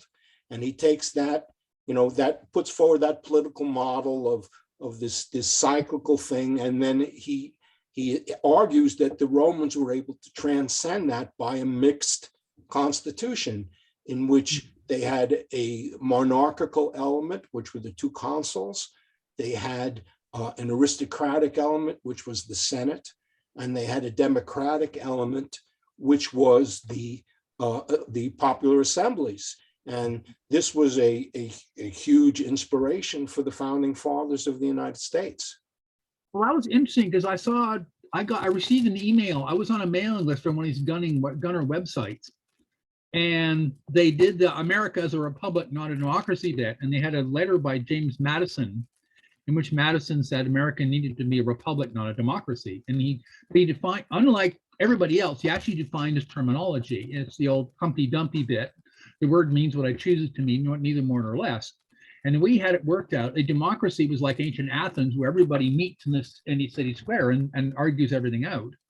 And in a republic, you elect representatives, and they go. I think of it more really that they're really two different categories, right? Well, in this case, in this case, they have to go and meet somewhere. And Madison was simply addressing the logistics of 3 million people scattered along 2,000 miles of coastline. For the Romans, the Republic really didn't make the transition to an empire. I don't think the people in Asia Minor and Egypt had any control of the Republic. Now, that maybe it was collapsing by the time they became part of the empire. Well, Rome was an empire while it was still a republic. I mean, the Roman Empire really started after the Second Punic War. Well, maybe after the First Punic War. It's like constitutional monarchy. Sicily. It's like constitutional monarchy. It's not really a monarchy. Just what era? So the same thing that the Roman Empire. I mean, the Senate, for the most part, was just a show. I mean, they didn't have actual after power. The emperors, for sure. Yeah. That's what I mean. When did Rome as a civilization started actually, like in terms of what era, like in what BC, right? What century BC did they actually came out of Italy? Rome is 753, right? No, that's the founding of Rome itself. I'm talking about the founding of the Roman Republic is the traditional date is like 510 BC. So it's in that last decade of the 6th century BC. I know, it's but in the archaic period. When did they expand outside of the current territory of Italy? Does that make sense? Yeah, the first extra Italian possession for the Romans was Sicily, followed by Sardinia, and that was the result of the First Punic War. So 250 BC thereabouts. Okay. If you want a good and read, then into Greece, If you want a good read, Peter, look for Machiavelli's discourses. Machiavelli participated enthusiastically on Livy, right? What's that? On Livy. That's what Discourses on Livy is the name of the book. Yeah, Machiavelli wrote discourses on living. But I got to the first say 10 books. that Machiavelli's discourses are not really works of history. He's much more interested in talking about moral lessons. I mean, Machiavelli is trying to argue that a republic is the best form of government. And he's kind of cherry picking his way through living to support that argument. Yeah, because that's when he, point, and to some extent, Machiavelli's point was the Romans kept it up for 400 years. The Florentines managed about 10. Yeah, that's when he served during the Republic, and then after the Republic fell, I'm talking about the Florentine Republic. He was tortured, right, and by the Medici, and then he went to write all his books. That's when he wrote. Yeah, so yeah, he definitely supported Republic because he was the active. He was member of the government. Yeah, but there's no real historical value to his discourses at all. Yeah. He's not a critical historian. He's not critically evaluating Livy to try to elucidate the history. He's just trying to pull out of it. Right. He's using it without him to argue that the Republic is the best form of government. So Howard, can you say that again? Like, a question for Howard is like, what did you say? Something about Rome was 400 years and Machiavelli only 10 years? No, Machiavelli was comparing Rome with Florence. Florentine Republic. The Roman Republic was actually very successful. It lasted 400 years. The American Republic's about 250 years old. Canada's function as a democracy for maybe a century, as a proper, maybe a century and a half maximum. I'm Canadian. Rome kept it up for 400 years. But the irony in what Machiavelli missed is that the Florentines and the Renaissance in Italy in general was kind of a return to the polis. These were city-states. And they were republics in the medieval period. Yeah, the republic was like only 14 years. Regardless of whether it was a republic or not, it was a city-state. It was a polis. Athens was a democratic polis. Sparta was was an oligarchic polis. But my point is that what the Romans did was they figured out how to go beyond the polis. And Machiavelli didn't get that lesson from what the Romans did. The Romans were the only ones in the ancient world that figured out how to do that. Then you had these huge monarchical empires, but they were always unstable. Do you? The reason I'm about to ask this question is because I've seen this from historical. This is a pattern in human history and in our sources and the way we look at history as historians, where it's just amateur people. But is it really right to judge the level of success, or I should say, to judge the weight of the legacy of a certain civilization by how long they have existed? That's definitely one metric. Yeah. Yeah, absolutely. You could also judge how much they achieved in that period. Here's an example of what I'm.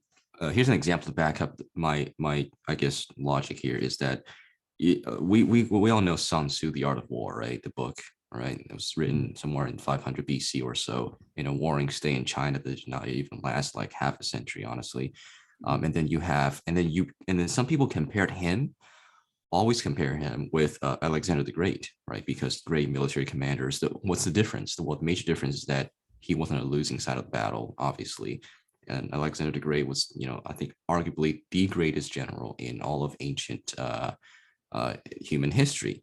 So people will automatically favor Alexander the Great over Sun Tzu, even though Sun Tzu's Art of War book, its legacy actually is still being taught by U.S. military academies and military academies around the world.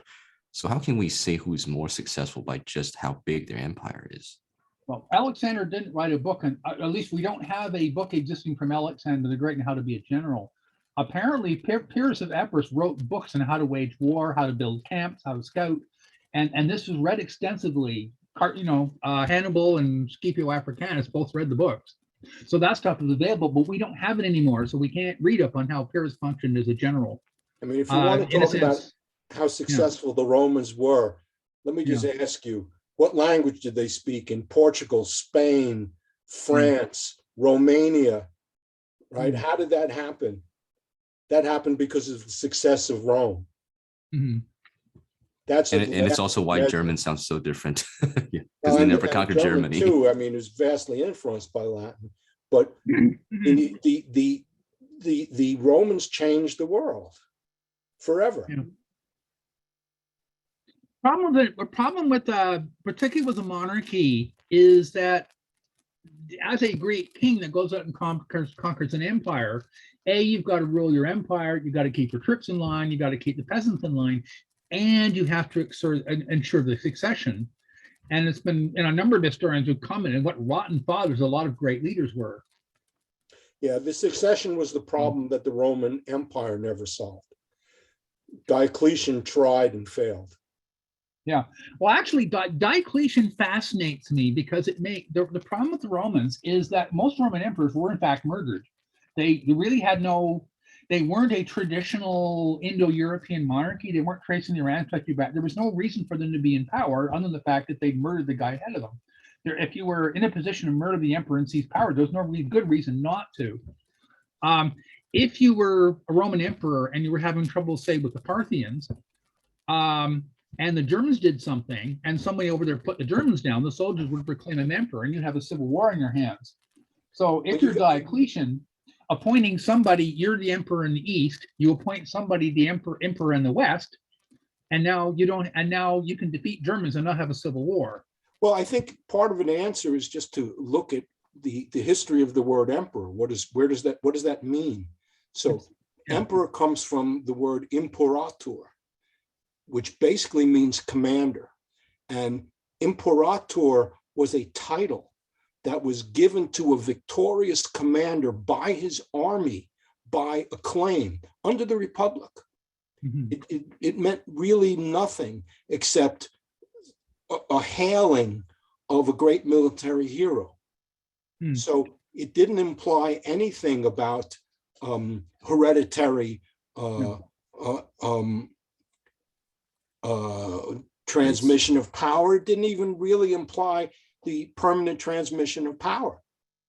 Imperium was the abstract notion of the power of command that was conferred by having certain offices in Rome, being a consul or being a dictator. Yeah. But by the way, the Diocletian system ended up in civil war anyway. It did, yeah. So it didn't work out. It's what the Romans did, but the point within was his lifetime. Yeah, a lot of the weird shit the Romans alive. did makes sense when you understand they were all being murdered. Yeah, Well, no, let Let me it's a just power come in struggle. on Peter's behalf. I'm not sure exactly what his point is, but yes, there is a world going on the other side, and we're not paying any attention to it. And China did have a great empire. And I'm not, I'm somewhat familiar with Sun Tzu. A lot of that seems somewhat mythical. If you actually read some of the things that Sun Tzu says, they don't make a lot of sense. But, that is another world, and we don't pay a lot of attention to it on our side. Well, Joe, that's not my point. I'm not saying we should pay attention more to which region. Like, if we're talking about world history, we need to pay attention to the world equally. Okay, but what I'm saying here is the whole point. I'll restate this again because I was kind of speaking with Howard earlier on. But my point is, I guess it comes in a question, right? In a form of a question: is it really right to judge the legacy of an individual, a group of people, or civilization by simply how big their empire is and how long it's lasted? Well, what would you offer in exchange? In terms of well, I would say I'm not saying that is wrong, but I'm saying that don't you guys see that as basically the I don't know if it's the biggest factor or the only factor. That's how we determine what is successful and what is not successful when we talk about like ancient civilizations. I think influence is very important. What this culture, no matter how long it existed, how much it influenced the current civilization, I mean, through the history, and Rome definitely is the foundation. It is the greatest influence of any culture, at least in the Western world. There is no even comparison with it. Yeah, I understand, of course, China is a great culture and had a tremendous influence in that part of the world, and we may not. I'd also add architecture too. Because if you're going to judge a civilization by its success, if you look at architecture that's been around for more than 100 years, that's a pretty good sign that you've done something with your culture. And most American buildings and political discourse are based on the Roman Empire. If you look at like the Supreme Court, if you look at that Capitol building, I mean, they're all based on the same architecture that the Romans built in Rome. So, and Roman culture is not separate from Greek as we understand it. We also think about the Greco-Roman world because it's even if you look at that, there's really an interesting factor, which is that the Greeks built their temples in marble.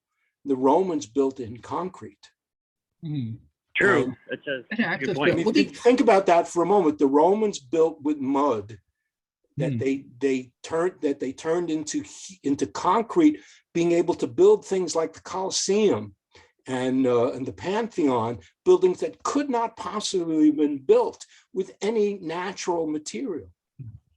That tells you what the Romans were about. They took their architectural forms from the Greeks, and then they applied their practical ability. And also roads were built. A lot of contemporary roads in Europe is on top of the foundation of that built by Romans. I also want to say that Roman Empire as a civilization is very lucky that a lot of historical sources have survived to this day. When you talk about China, like you go back 2,000 years before, it's like it's either gone from whatever reason or just warfare throughout the millennia. But Rome is very lucky on many surviving sources. I like Paul's original answer to your question. He said it's size is a metric. You pick your metric. A fair bit of Roman literature exists. I think, Sun Tzu exists, Confucius exists, Confucian literature exists. Their architecture exists, their roads. Terry Jones's book on barbarians mentions that the Gauls build roads all over the place. They just didn't put them when the Romans did, and obviously the Romans stopped taking care of them. If you want to get into buildings and stuff, this book is by the Ancient Engineers. It's probably in the library somewhere. I really reckon this is a fascinating read.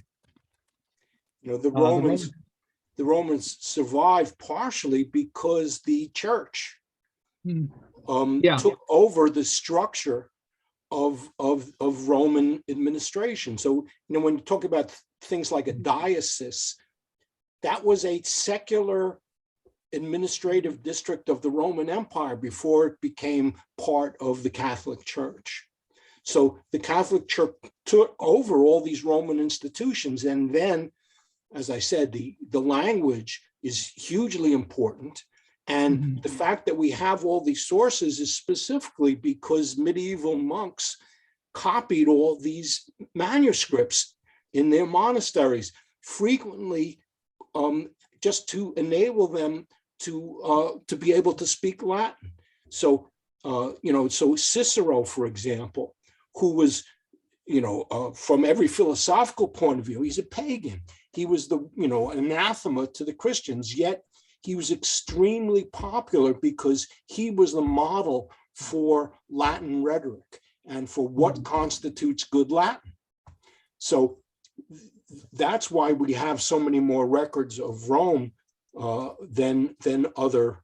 And a lot of it has to just accidents of what did they use for recording writing. So so we have stone carvings from cultures that did a lot of stuff in stone. We have Egyptian records because of the dryness of the Egyptian desert that would preserve things that would decay in all other places. And we have cuneiform tablets, from the ancient Near East. So a lot of it is just,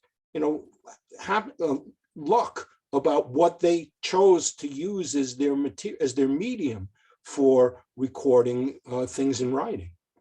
It's also the Egyptians were the first to do heart surgery, and they were the first to get the medical diagnostic right on how to open the chest because of mummies.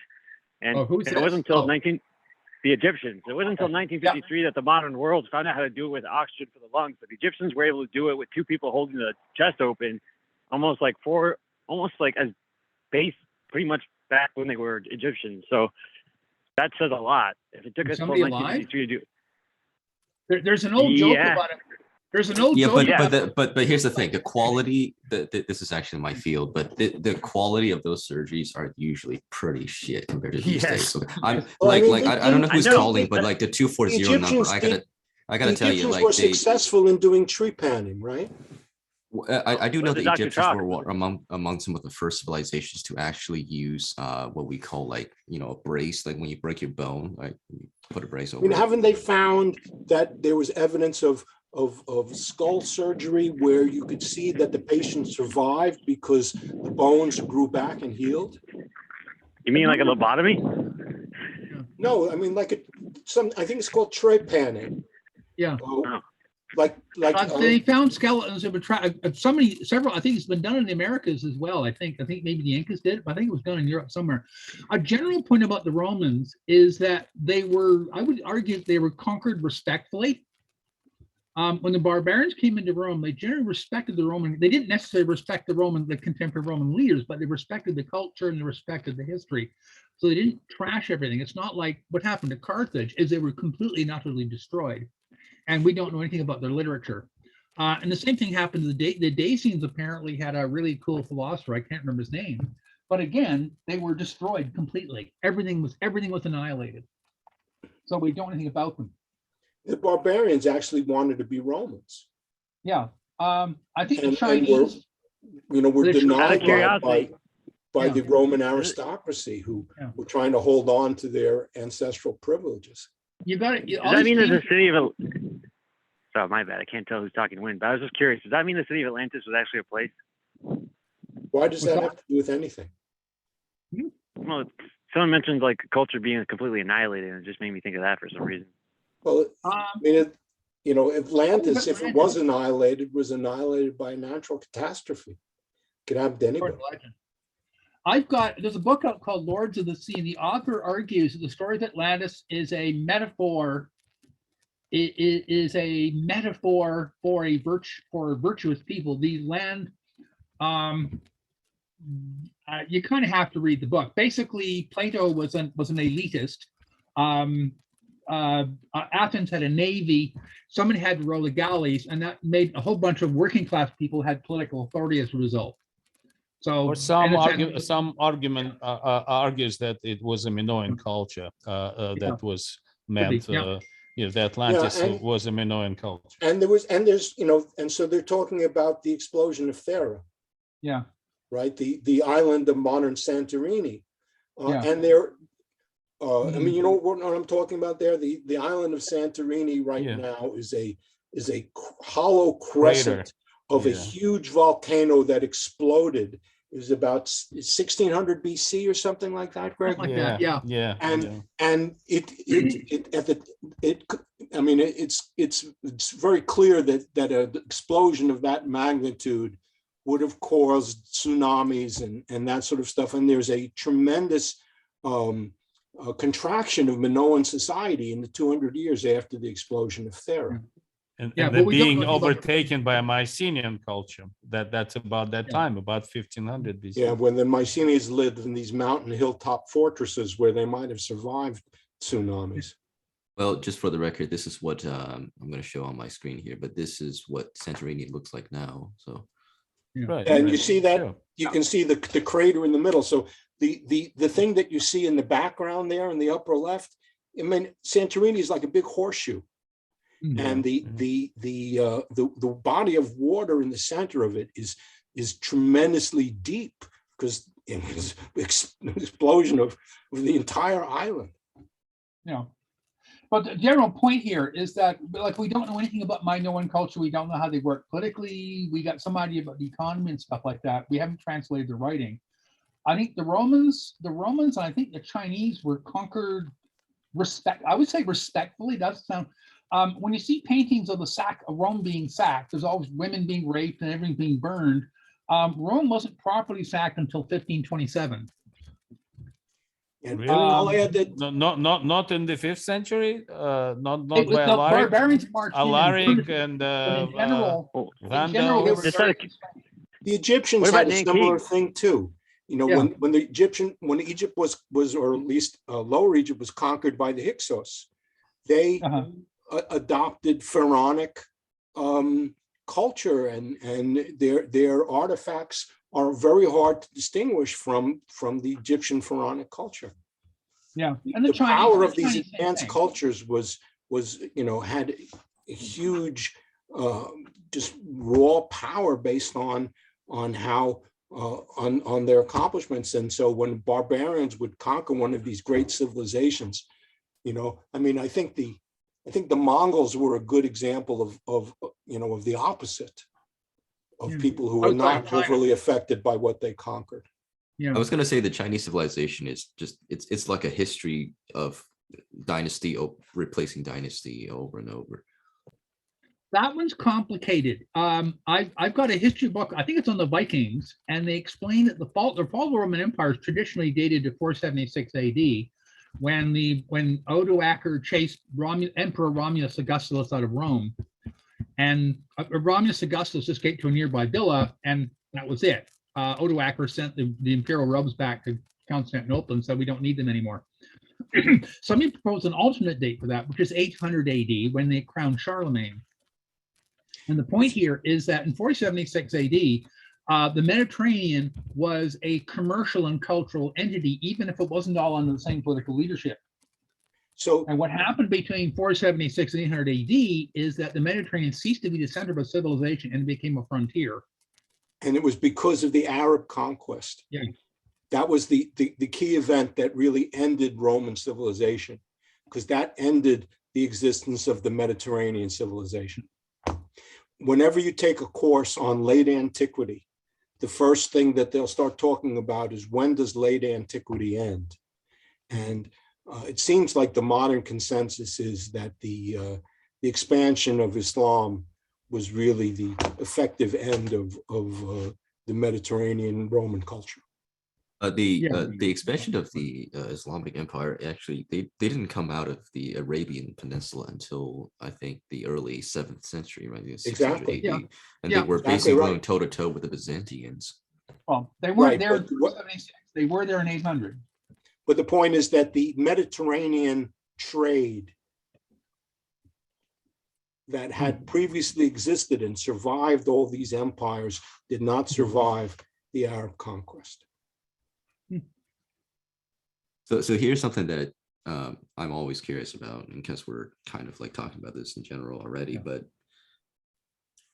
I kind of wonder what happened during the Justinian era of the Byzantine Empire, where he actually almost conquered like 75% of the original Roman Empire landmass, but that was short-lived. Like, that was some really, I mean, my sense is that he did that at the expense of basically destroying what he conquered. So there was nothing left. I mean, North Africa was the most fertile place, aside from Egypt, in the ancient world, and it was a desert after Justinian. This is a neat book to read. Okay, number one, he exhausts himself taking all that territory. It's too bad you missed Richard's lectures on Islamic expansion. One of my theories about barbarian invasion is a lot of barbarian invasions, the barbarians sweep in and they replace a relatively small upper class. And I think that's very likely what, in a sense, the first wave of Arabs were up against a very small upper class from Constantinople. And the Arabs very likely took charge and cut taxes. The Byzantines were overextended and vulnerable to attack. And well, then the Byzantines had exhausted themselves before the Arabs came, between war with the Parthians and with the Goths. So they had really they were ripe for being knocked over. Yeah. One of the things Attila the Hun had working in his favor is the Byzantines were trying to retake North Africa, and they had to, we can stop waging war in North Africa and bring troops back and kick Attila the Hun's ass, or we can pay Attila the Hun to go away. But it's hard to roll. If the Arabs don't expand, or they integrate themselves with the culture, then the Mediterranean is still the center of the civilization, is center of trade and culture. Would it be possible for somebody to conquer everything? I don't know. I love alternate history. I haven't really knocked myself on that. Would somebody, maybe some emperor gets into Constantinople and people actually respect him? I think any civilization that gets big enough to be an empire in the Mediterranean era in those times can actually be very unfortunate in the long run, because you have enemies from literally all over, with the exception of far, far south, where desert of Africa, Sahara, and far, far west, where there's just the Atlantic Ocean. But northeast and all east, you got all the potential possibilities of of enemies coming through. But I do think geographic advantage when it comes to China is the largest reason why they have lasted as long as they did, because it's quite isolated from the rest of the world, with the exception of the Mongols, of course, because the Mongols was the largest contiguous empire in the world. But besides from that, they kind of had the geographical advantage. Right. Well, I brought the Arabs up because the Arabs forced a major cultural and commercial and economic shift in the Western world, which never happened in China. China's never been hit that way. Well, I would say all of known China back then, the Song Dynasty and the Jin Dynasty, was taken over by enemy force called Mongols. That was but they adopted, that's a total defeat. So no, they adopted Chinese culture. They didn't bring their own. That's why Yuan Dynasty was in de facto. They were ruled by Mongols, Kublai Khan and his descendants, only for 100 years. But they already, even Kublai Khan, right away adopted Chinese culture. They blended into it, while Islam, they wanted to conquer, bring their own culture into the territory. That's a big difference. I don't know what the Mongols were thinking. They overexpanded themselves so much that it lasted less than 20 years before broken apart to 5 pieces. Yeah, they were just expanding. And the southeastern piece was the Yuan Dynasty, like you said. Right.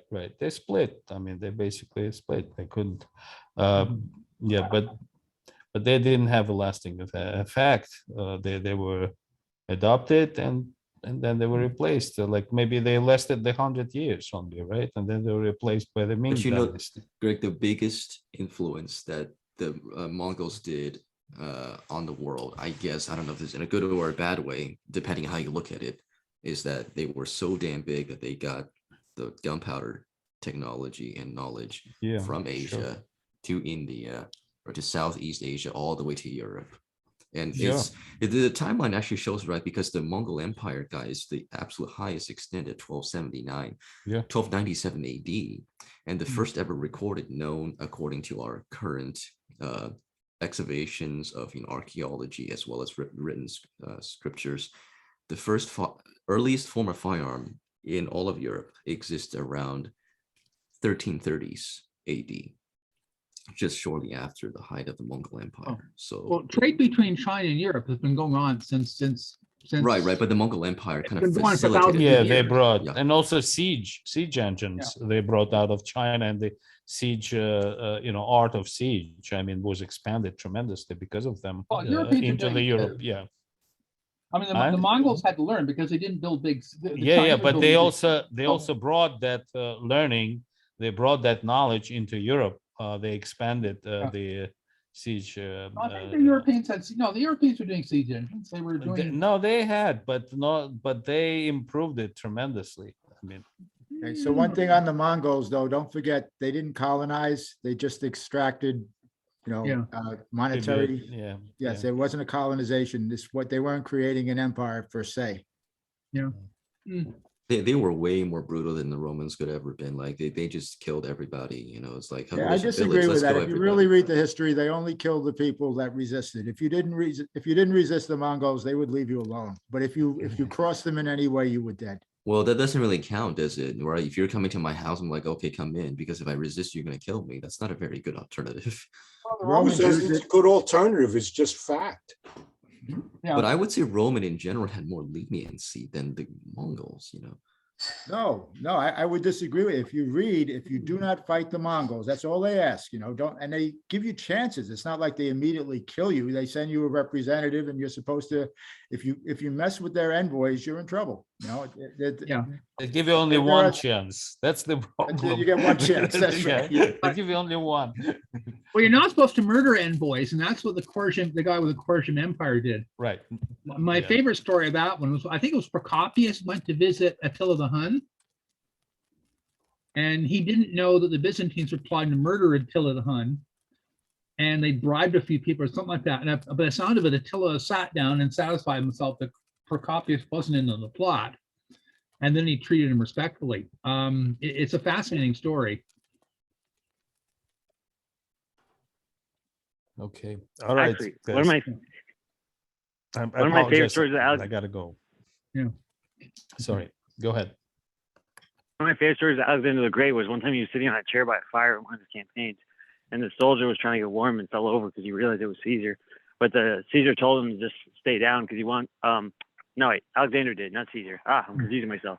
But Alexander was sitting by a fire with the soldiers. I think it was a campaign in India, and the soldier fell over because he was trying to get warm, and he realized it was Caesar because Caesar was trying to hide his ring or something, and you could tell it was Caesar because he was just like, Alexander.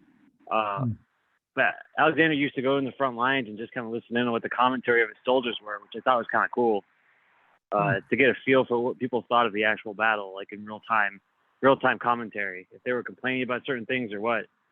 When he went to India, one of his. Go ahead. Yeah. Yeah, just when he went to India, one of these. Yeah. Greek and Macedonian generals, the Greek and Macedonian kings like to plunge into the thick of the battle. King Pyrrhus, I don't know what Alexander the Great was like, but King Pyrrhus was an absolute monster. You got anywhere near him, you got chopped in half. Yeah, Alexander too. The only one who's of the ancient generals who doesn't do this is Hannibal.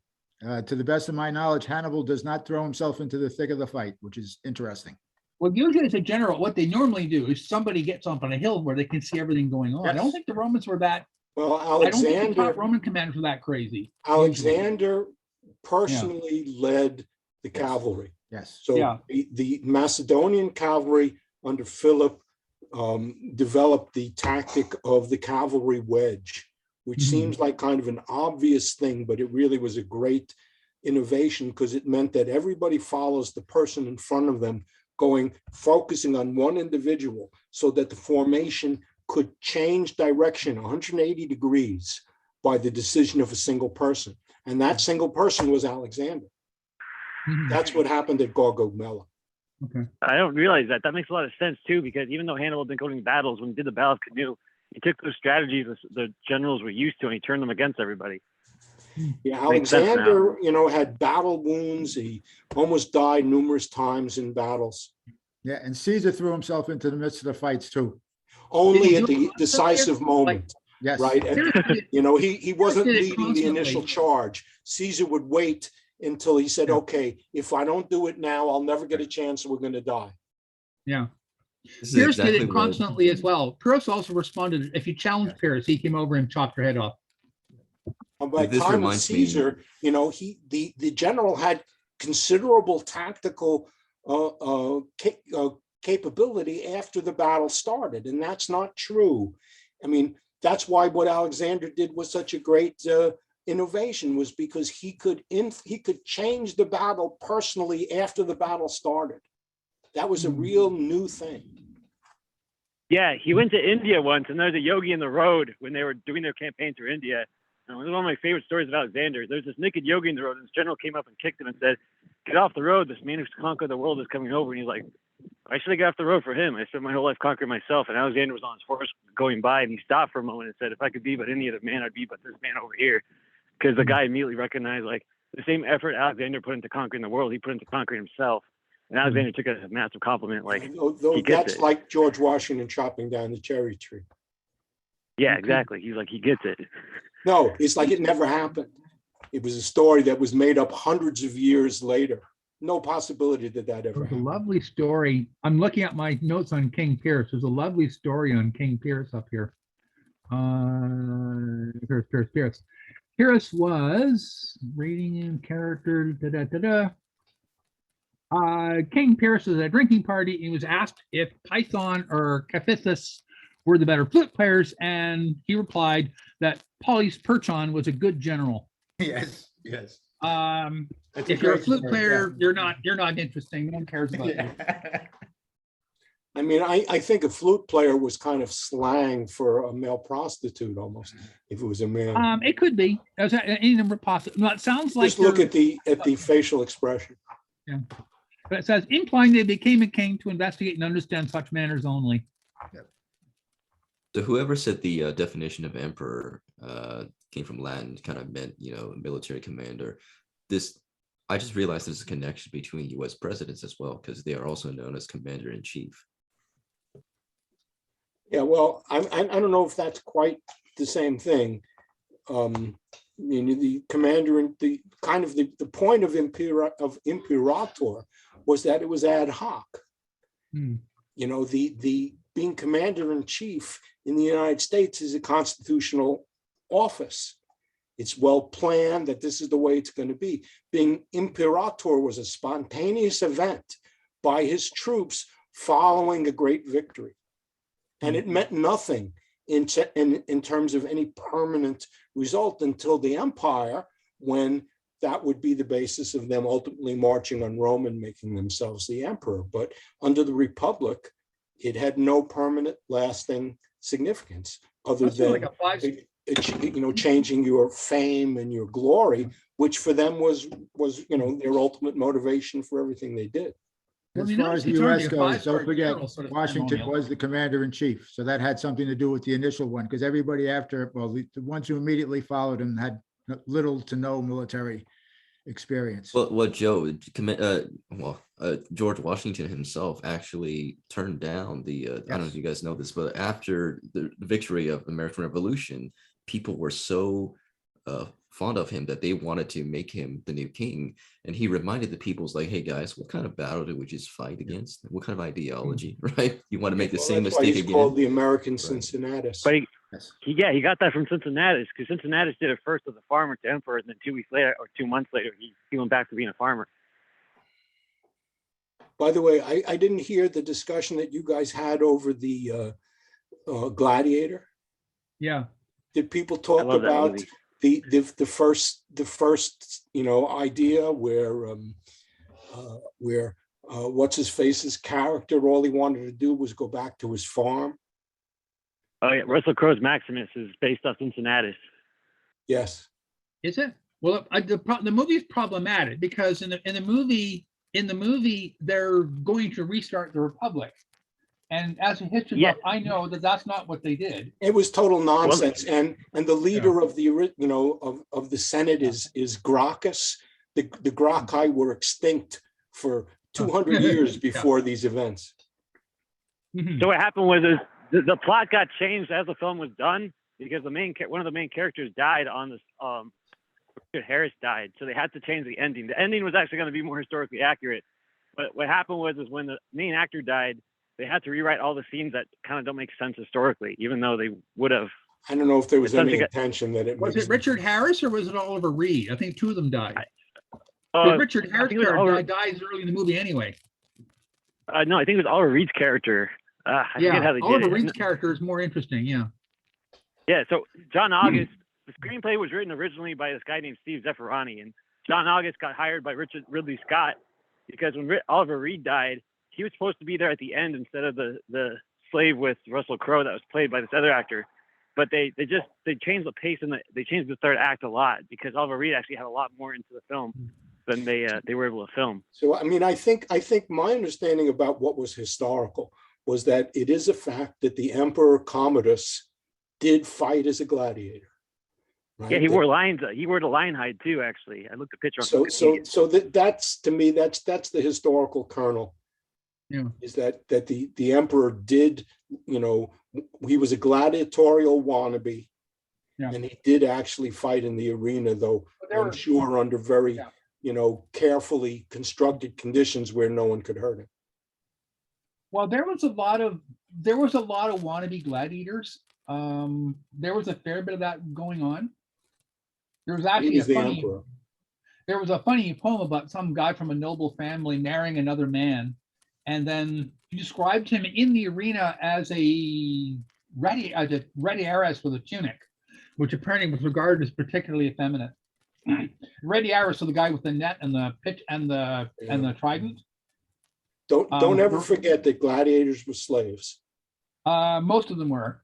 And yeah, and there was no, I mean, that's why Christianity was such a mystery, was how does this slave get exalted? I mean, the death of crucifixion was the death that was the way that you executed slaves. Yeah. But the one way that gladiators were different than slaves was you could pay for your own freedom if you fought hard enough and not die, and you could also do that as a slave too. Yeah, slaves were actually allowed to have their own money. It was called pecunium, and they could work and achieve their own freedom. It was quite common, actually. I know, but the thing that was interesting about gladiators was they were the first athletes to get sponsored by like Nike and stuff back in the day. Like you would wear not even true. On your armor. Not even true. That happened before that with Greek Olympics. The athletes in the Greek Olympics were essentially professional athletes. They have found human remains in southern Italy, dating from like I think the 3rd century BC, which show human bodies where the bones are developed in such a way that it shows that they were massively muscled. They had to spend their life training in order to get the physiques that forensic archaeologists can see in their remains. So watch out with gladiators, because they transitioned from the. Sorry, go ahead. No, I'm saying so. The Olympic contestants; these were the first, if you will, professional athletes that we know of. And watch out for the gladiator combat was not a constant thing for the Roman Empire. It worked a certain way during the Republic. It worked another way during the early Empire. It worked another way during the late Empire. And it seems like it wasn't even a Roman, monopoly. That there were other Italian peoples that would have fights to the death as part of funeral celebrations. I think the Etruscans had it. And I think some of the other Italic peoples did it as well. They weren't sure. They've got funerary pictures of people fighting. Fairly well documented gladiator combat. Apparently, it was the companions making fun of Samnites they'd captured. And it's not clear as to whether these fights were the death or not. But I know by the time the Romans were fighting in Spain, gladiator combat was getting quite. Where the Romans were determined to do it, and the combat was fairly deadly. Yeah, and it's interesting that is the same time that Rome is being enervated by the influx of this Hellenistic of culture, and the gladiatorial games were seen as a way of toughening up a population that was getting soft. Make it so they're not squeamish at the sight of blood. Yeah, it's tricky. The gladiators are supposed to demonstrate Roman virtues. That makes a lot of sense too. Because being at a gladiator stadium was like watching an R-rated movie or going to play a violent video game. It was their form of violent entertainment. Because I think it was like it was like really cheap to get in on the outside of the auditorium, but really expensive to get closer and closer to like the main fight. Yeah. Well, I think it was more a matter of social status than anything else. Don't forget, people, they were supposed to be funerals, but people threw these things just to show everybody how rich they were. You can see mosaics and wealthy houses where the gladiators are fighting, and there's a couple of guys lying on the ground who are clearly dead, who are designated as dead. And the implication here is the guy who built the house could hold a funerary combat for his dad, and he could afford to kill off 2 gladiators. Yeah, it shows you're important. Yeah, and it was somewhere in the 2nd century, 1st century that the games became a thing unto themselves and no longer were necessarily tied to a funeral observance. But in like the not gladiatory, but it's gladiatory sports and just this fight arenas and the Colosseum, wasn't that one of the reasons why Rome went broke eventually? Just hosted way too many of those. Well, I think that's a moralizing view of later Christians. The Christians didn't stamp it out. My understanding is the Germans, barbarians, stamped it out because they were aware of just who the gladiators actually were back in the day. But the animal shows, don't forget, were expensive. I mean, quite a few megafauna around the Mediterranean went extinct because of the Romans. Yeah. Yeah, there were lines in a lot more places before the Romans. Yeah, and elephants. The Carthaginian elephants were a North African species that no longer exists, so we don't know anything about them. Yeah, because they were, you can't train modern African elephants. Well, the Carthaginian elephants were smaller. There was some question as to whether they could put a howdah on the back of it. It was a relatively small. Like the African elephants we're familiar with are big. Right, but the war elephants were Indian elephants. The ones the Macedonians used, yes. Yeah, the ones that were used by Hellenistic armies. Yes. They were all from the 500 elephants that Seleucus got from the King of India. Yeah, it's never been clear to me how Pyrrhus's elephants all came from Macedon. He was usually at war with the Macedonians. He was, I think, related. Wasn't he a relation of Alexander? Yes, he was. He was closely related. I believe Alexander's mother was Pyrrhus's aunt. I've got a family tree up here. I've actually posted a family tree on my website. Right. So it was on the Olympias side of Alexander's pedigree. Yeah, hang on. So when it comes to the subject of elephants, I'm pretty sure elephants, well, from an evolutionary standpoint, they existed in both Africa and Asia, right? Right, but I'm saying that my understanding is that modern African elements cannot be tamed. Well, I understand that. I'm just saying, like, if because many years before, I thought only Africa had elephants.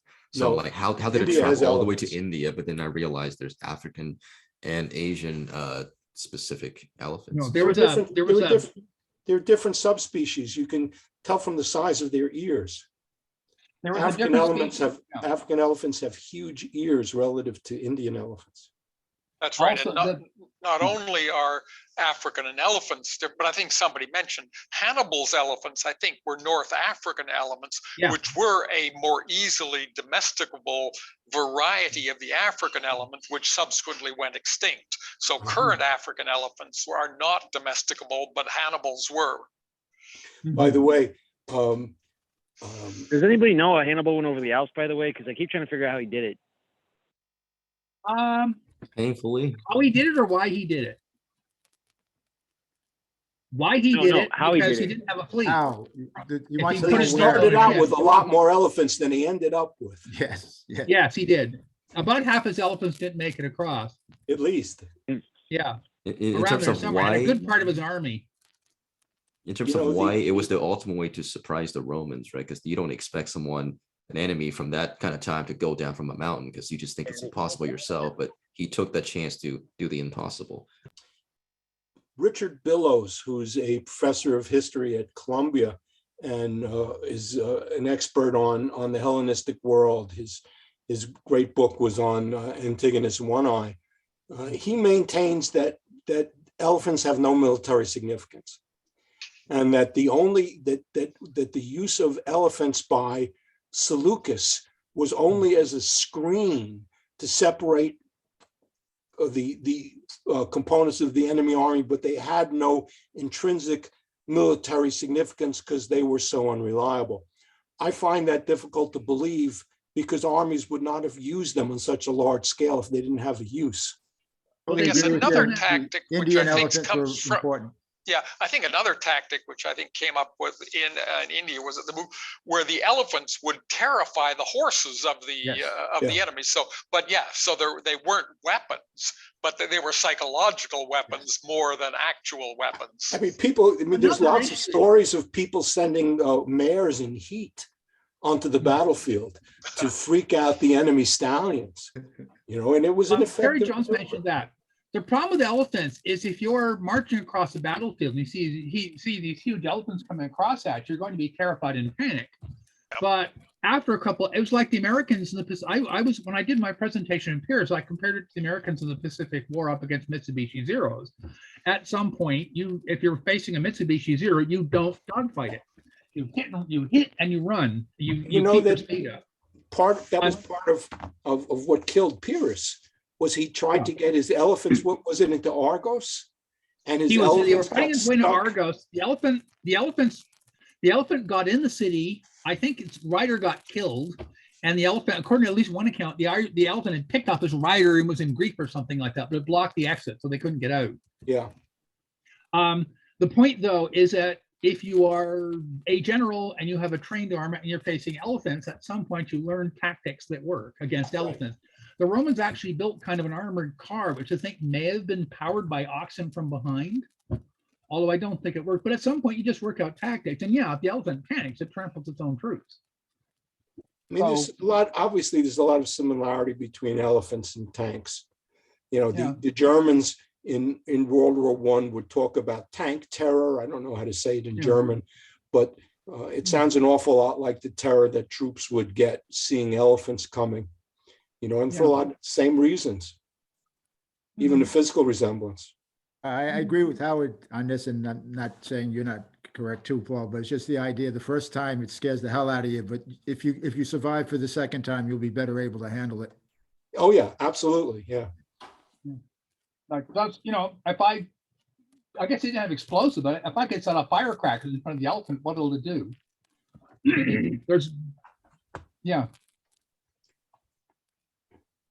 So any are there any, I guess, historical sources that can back up that, you know, because sometimes, you know, the cool thing about history and archaeology is that it's directly, you know, linked to each other. And when we find something extraordinary, we can actually, quote unquote, rewrite history in certain ways. But you know, what I'm reading is that's not really, it's not really true. It's because it's tremendously difficult to associate archaeological artifacts with specific historical events. I guess not specifically, but and there's usually you know, there's a fallacy of historians jumping to that conclusion, and then they're later embarrassed when they find out that they can't really make that connection. So some people argue that the Egyptians have actually invented paper making and even had their own gunpowder technology the same time the Chinese did, way before the Mongol Empire actually transferred from Asia to Europe and Africa. I don't know if this is true or this is just some theory. I don't think that's true. The Egyptians had papyrus. The papyrus plant is native to Egypt. So they they developed papyrus long before the Chinese did. But paper technically means fibers that are felted together. And don't forget that the Egyptians had no trees. That's right. Yeah. And papyrus is just slices of the papyrus stalk that are then glued together. So technically it's not paper. By the way, on the gunpowder, yeah, the Chinese started developing gunpowder around 700 AD. I think the question of how it got to Europe, I guess when I was a young student, I was taught that it came by the Mongols. But I think the current thing is it came directly from China to Europe. The first gunpowder weapon in Europe is depicted around 1320. But Francis Bacon, in his writings, described a formula for making gunpowder in 1285, I think it was. So, and he had a connection to somebody who'd sort of been an ambassador to China. So I think it came directly. By 1285, the Mongol Empire was already pretty much at its maximum extent. That's right, but there's no evidence that the Mongols brought gunpowder to Europe, that the Europeans learned it from the Mongols. There's no idea that Francis Bacon somehow got the Mongol recipe. I think the evidence seems to be, and it's not documented exactly how it transferred, but I think the conclusion currently is it came directly from China to Europe via European ambassadors to China. Well, I don't think the Mongols really matter. There was communication between China and Europe anyway. Yeah. I guess in a way the Mongols, when they conquered, you know, the whole, like basically all of Asia and all those, you know, eastern part of Europe, it kind of cleared a path for people who were trying to transfer stuff from Asia to Europe, right? Because when you conquer whole thing like that, you're gonna have less resistance. I guess that's one advantage, but I think Ralph is right. Like it's probably not directly the Mongols, like who actually transfer the gunpowder technology. It's that their empire made it easier to make it like to travel through. Yeah, trade is mostly good. You don't need to have all one empire. Right. And the Silk Road existed long before the Mongols. I was just going to ask about that. I mean, isn't that the logical transmission route? Yeah. Yeah. Yeah. Yeah. But when people say China and ancient Rome never had contact with each other, I highly doubt that. I highly doubt it. There's a Chinese report of capturing troops that were having some kind of scaled armor. It was described. The description was consistent with ancient Romans. So they figured that was the Battle of Puri. They figured the Parthians captured them and used them as mercenaries, and they got captured again, and they got captured again when they fought the Chinese. I mean, aren't there stories of silk reaching Europe? Yeah, in ancient times, I believe it did. Oh, off the top of my head, I can't think of any sources. The material must have, I think the actual silkworms were brought to Europe in the 13th century or something like that. No, but silk as a luxury commodity. It is. But I mean, you wouldn't bring the worms over if you didn't understand that silk was a really cool material. So I'd had to come over earlier, possibly a lot earlier. Here's something I just sent into the general chat if you guys want to take a look at this. But hello.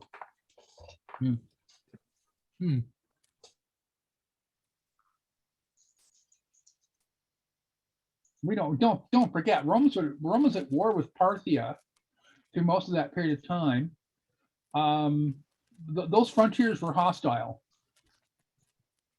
So I don't think Rome was getting an envoy all the way through to China.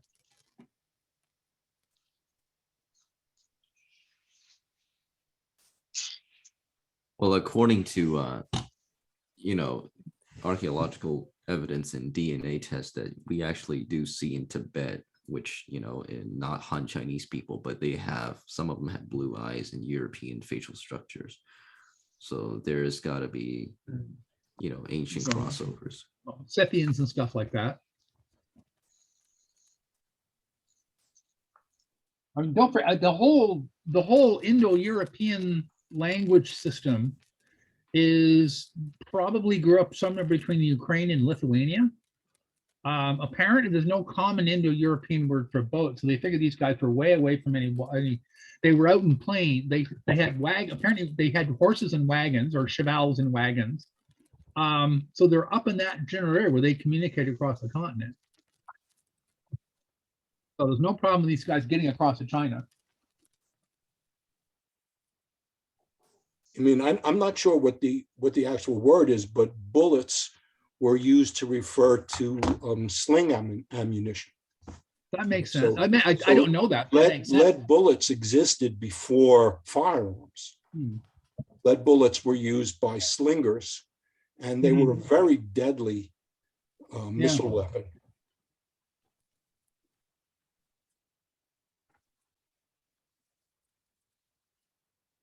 Now this is where Shaka Zulu's rule kicks in. If somebody throws something like that, I made a sling when I was a kid. And I couldn't figure it out. It didn't work. I think if using a slingshot requires a high level of skill, then your enemy can't pick the bullets up and shoot them back at you. Yeah, and it was it was seen as like a national characteristic of the Rhodians, and I think some other ethnicities as well. And it wasn't done with, we think of a slingshot like a rubber band, but I think that an ancient slingshot was more something that was a string with a pad, and somehow you flung it around. And then flung out. Yeah. I couldn't figure out how to make it work. I thought a lot of slingers came from the Balearic Islands. I think so. You're right. Yeah. But it's kind of like, you read about, English longbow archers. It's the same thing. You train in it since you were, a child. And by the time you reach, manhood, you hit somebody in the eye at 100 yards. They were good. And again, Shaka Zulu's rule doesn't work there because the Europeans didn't adopt longbows. So the English could shoot arrows at people to their heart's content, and everything was fine until they got into war with the Welsh.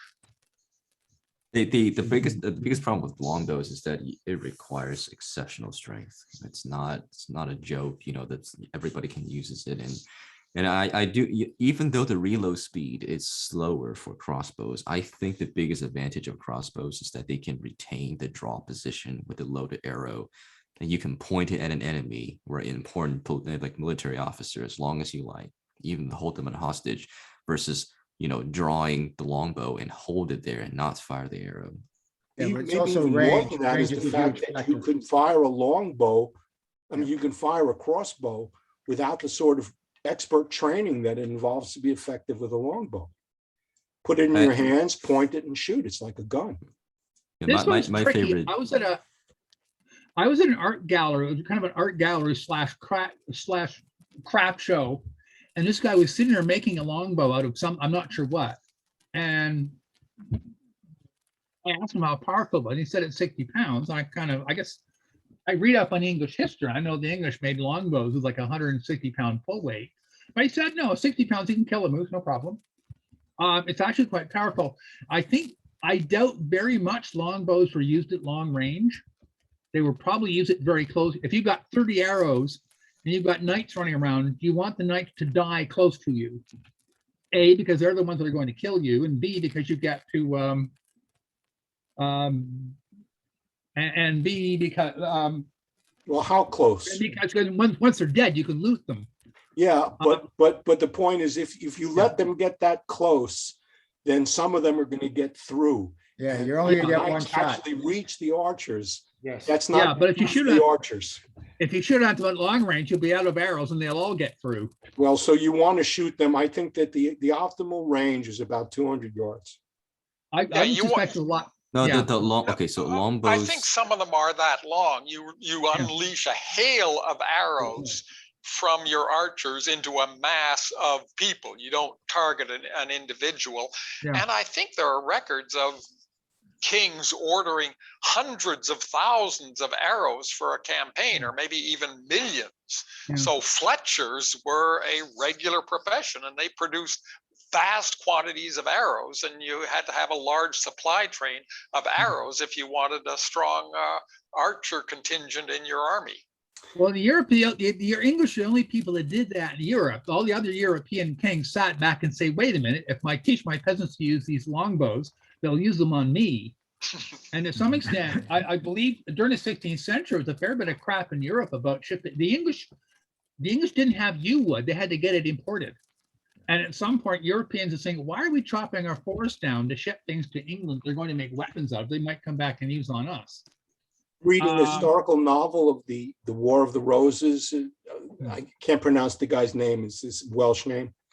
And in it, he says, and his stuff is well researched. He says that the French would, when they took prisoners, would look for people with muscular development in their shoulder and their right arm, and they would just kill them outright because they assumed they were archers.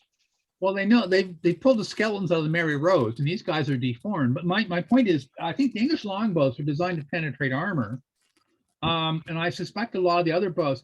Understand something with bow and arrow. I can kind of demonstrate here. It's engineering. I pick up a bow, I pull back some distance, and let's say it's 100 pounds pull weight, and I pull back 3 feet. I've got 300 pound feet of what is called strain energy.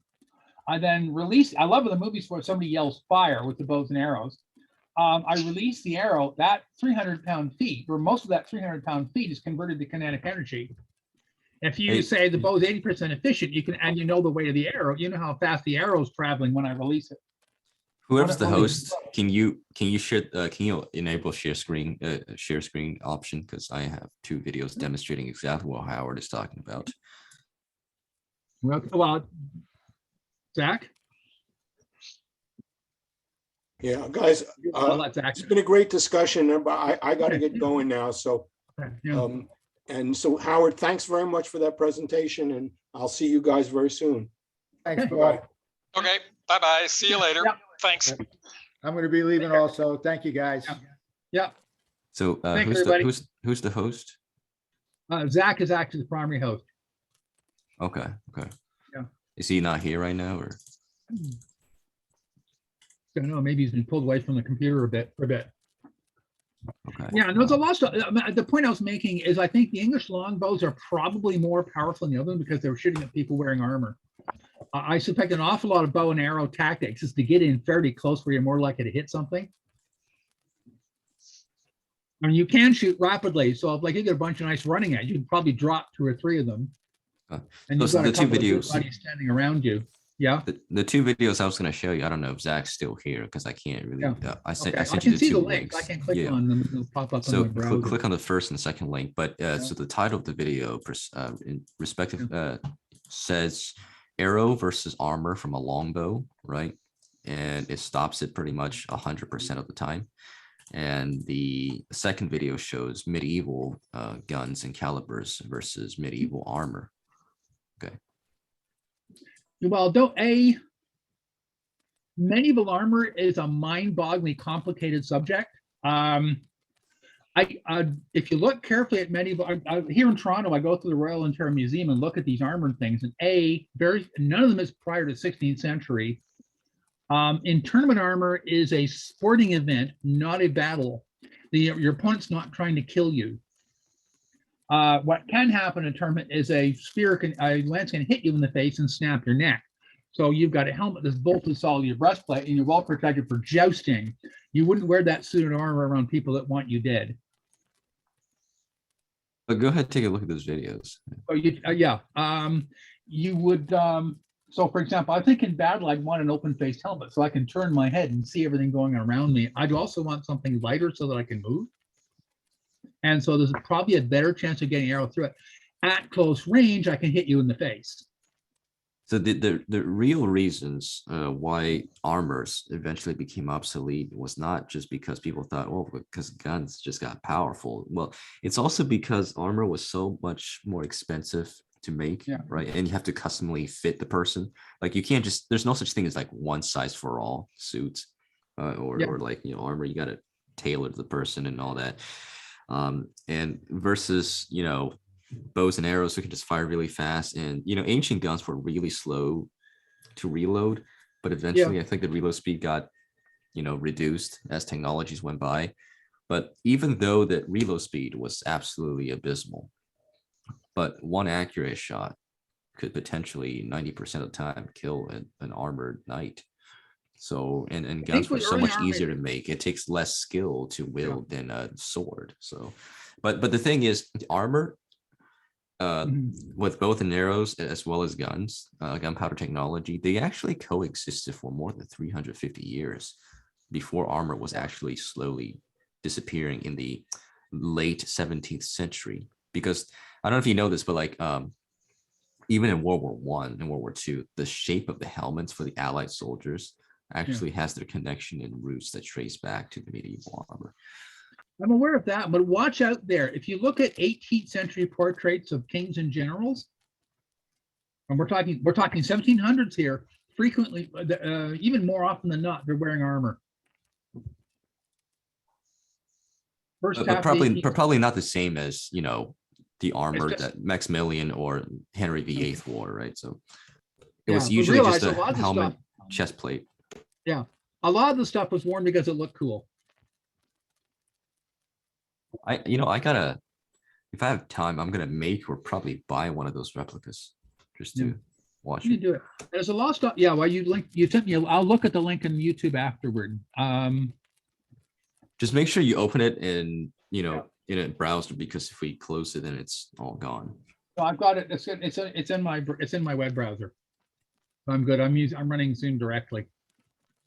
But yeah, on the topic, I don't know if you brought it up or someone else brought it up, Howard, but when you guys brought up this, surgery in the ancient world, I would say those were brave attempts, but when it comes to quality, you're probably not surviving that. So I'm supposed to be. I got to get my first aid. I got to go back and retrain in my first aid. The point they make in first aid is if someone's lying there and they're dying, it's worth trying to do something. Right. Okay. That's actually okay. First of all, good on you for doing that, because Yeah. here's why I'm telling this, Howard. I'm excited that you said that, because some of my friends in another place, they don't live in the same state as I do, but they're trying to they're trying to get enough signatures from adults or parents, and if they get 10,000 signatures, they could potentially put this, into law for their county in their state, that would require all the public high schools to actually train, their seniors or juniors and seniors, the CPR skills, first aid and AED before graduation. And I think that's actually very valuable, because I've seen a lot of YouTube videos of people who have choked, asphyxiated to death, because nobody around them knew how to do the Heimlich maneuver, and it's easily preventable. So I applaud you for wanting to do that. It's not that effective. If you are walking down the street and you collapse from a heart attack or something like that, you're dead. CPR apparently is very effective with people being electrocuted. Apparently there is, or hit by lightning. Apparently there's a very high survival rate with CPR from that. I'm doing this because I'm a hike leader. If you're an hour and a half into the bush and you have a heart attack, you're dead. Well, I mean, it's going to take a rescue crews many hours before you wind up in the hospital. You've not much of a chance. The Heimlich maneuver is something else. That's for choking. That's a completely different maneuver. I recommend you to look up a device called the Life Vac. It's like a toilet plunger, but reversed for the human mouth and nose. If someone's choking and Heimlich maneuver doesn't work, you put it over their face and you push it down, and then you aggressively pull up on the handle, and the fluid will come out. Is that a suction device, or is that the thing I've got some masks I can stick on your face so I can do CPR on you without catching any germs? Oh no, it's a suction device. You're not gonna go mouth to mouth with the guy. Okay. Well, I think the standard right now is 2 breaths and 30 pumps. Actually, recent. When I say recent, I meant like in the past couple of years. So mouth to mouth is actually not even necessary in CPR. Okay. Yeah, I think. So here's the link. That. Yeah. I used to be paramedic for 2 years. So yeah. When I first trained, I think it was 5 and 2 or 10 and 2 or something like that. So they keep changing it. I sent another link that shows exactly what LifeVac is. Yeah. Well, it's been a pleasure. I got to get off and get some stuff done. All right, it was good meeting you again. I don't know if you remember me, but I was here for the Gladiator movie, and we were talking a lot about Commodus, and was it the official end of the golden age of Rome? So. Well, a lot of that comes from Gibbon. Okay. Well, it was good meeting you. So. Thank you, everybody. It was a pleasure. Yeah. Hopefully, see you soon. Bye.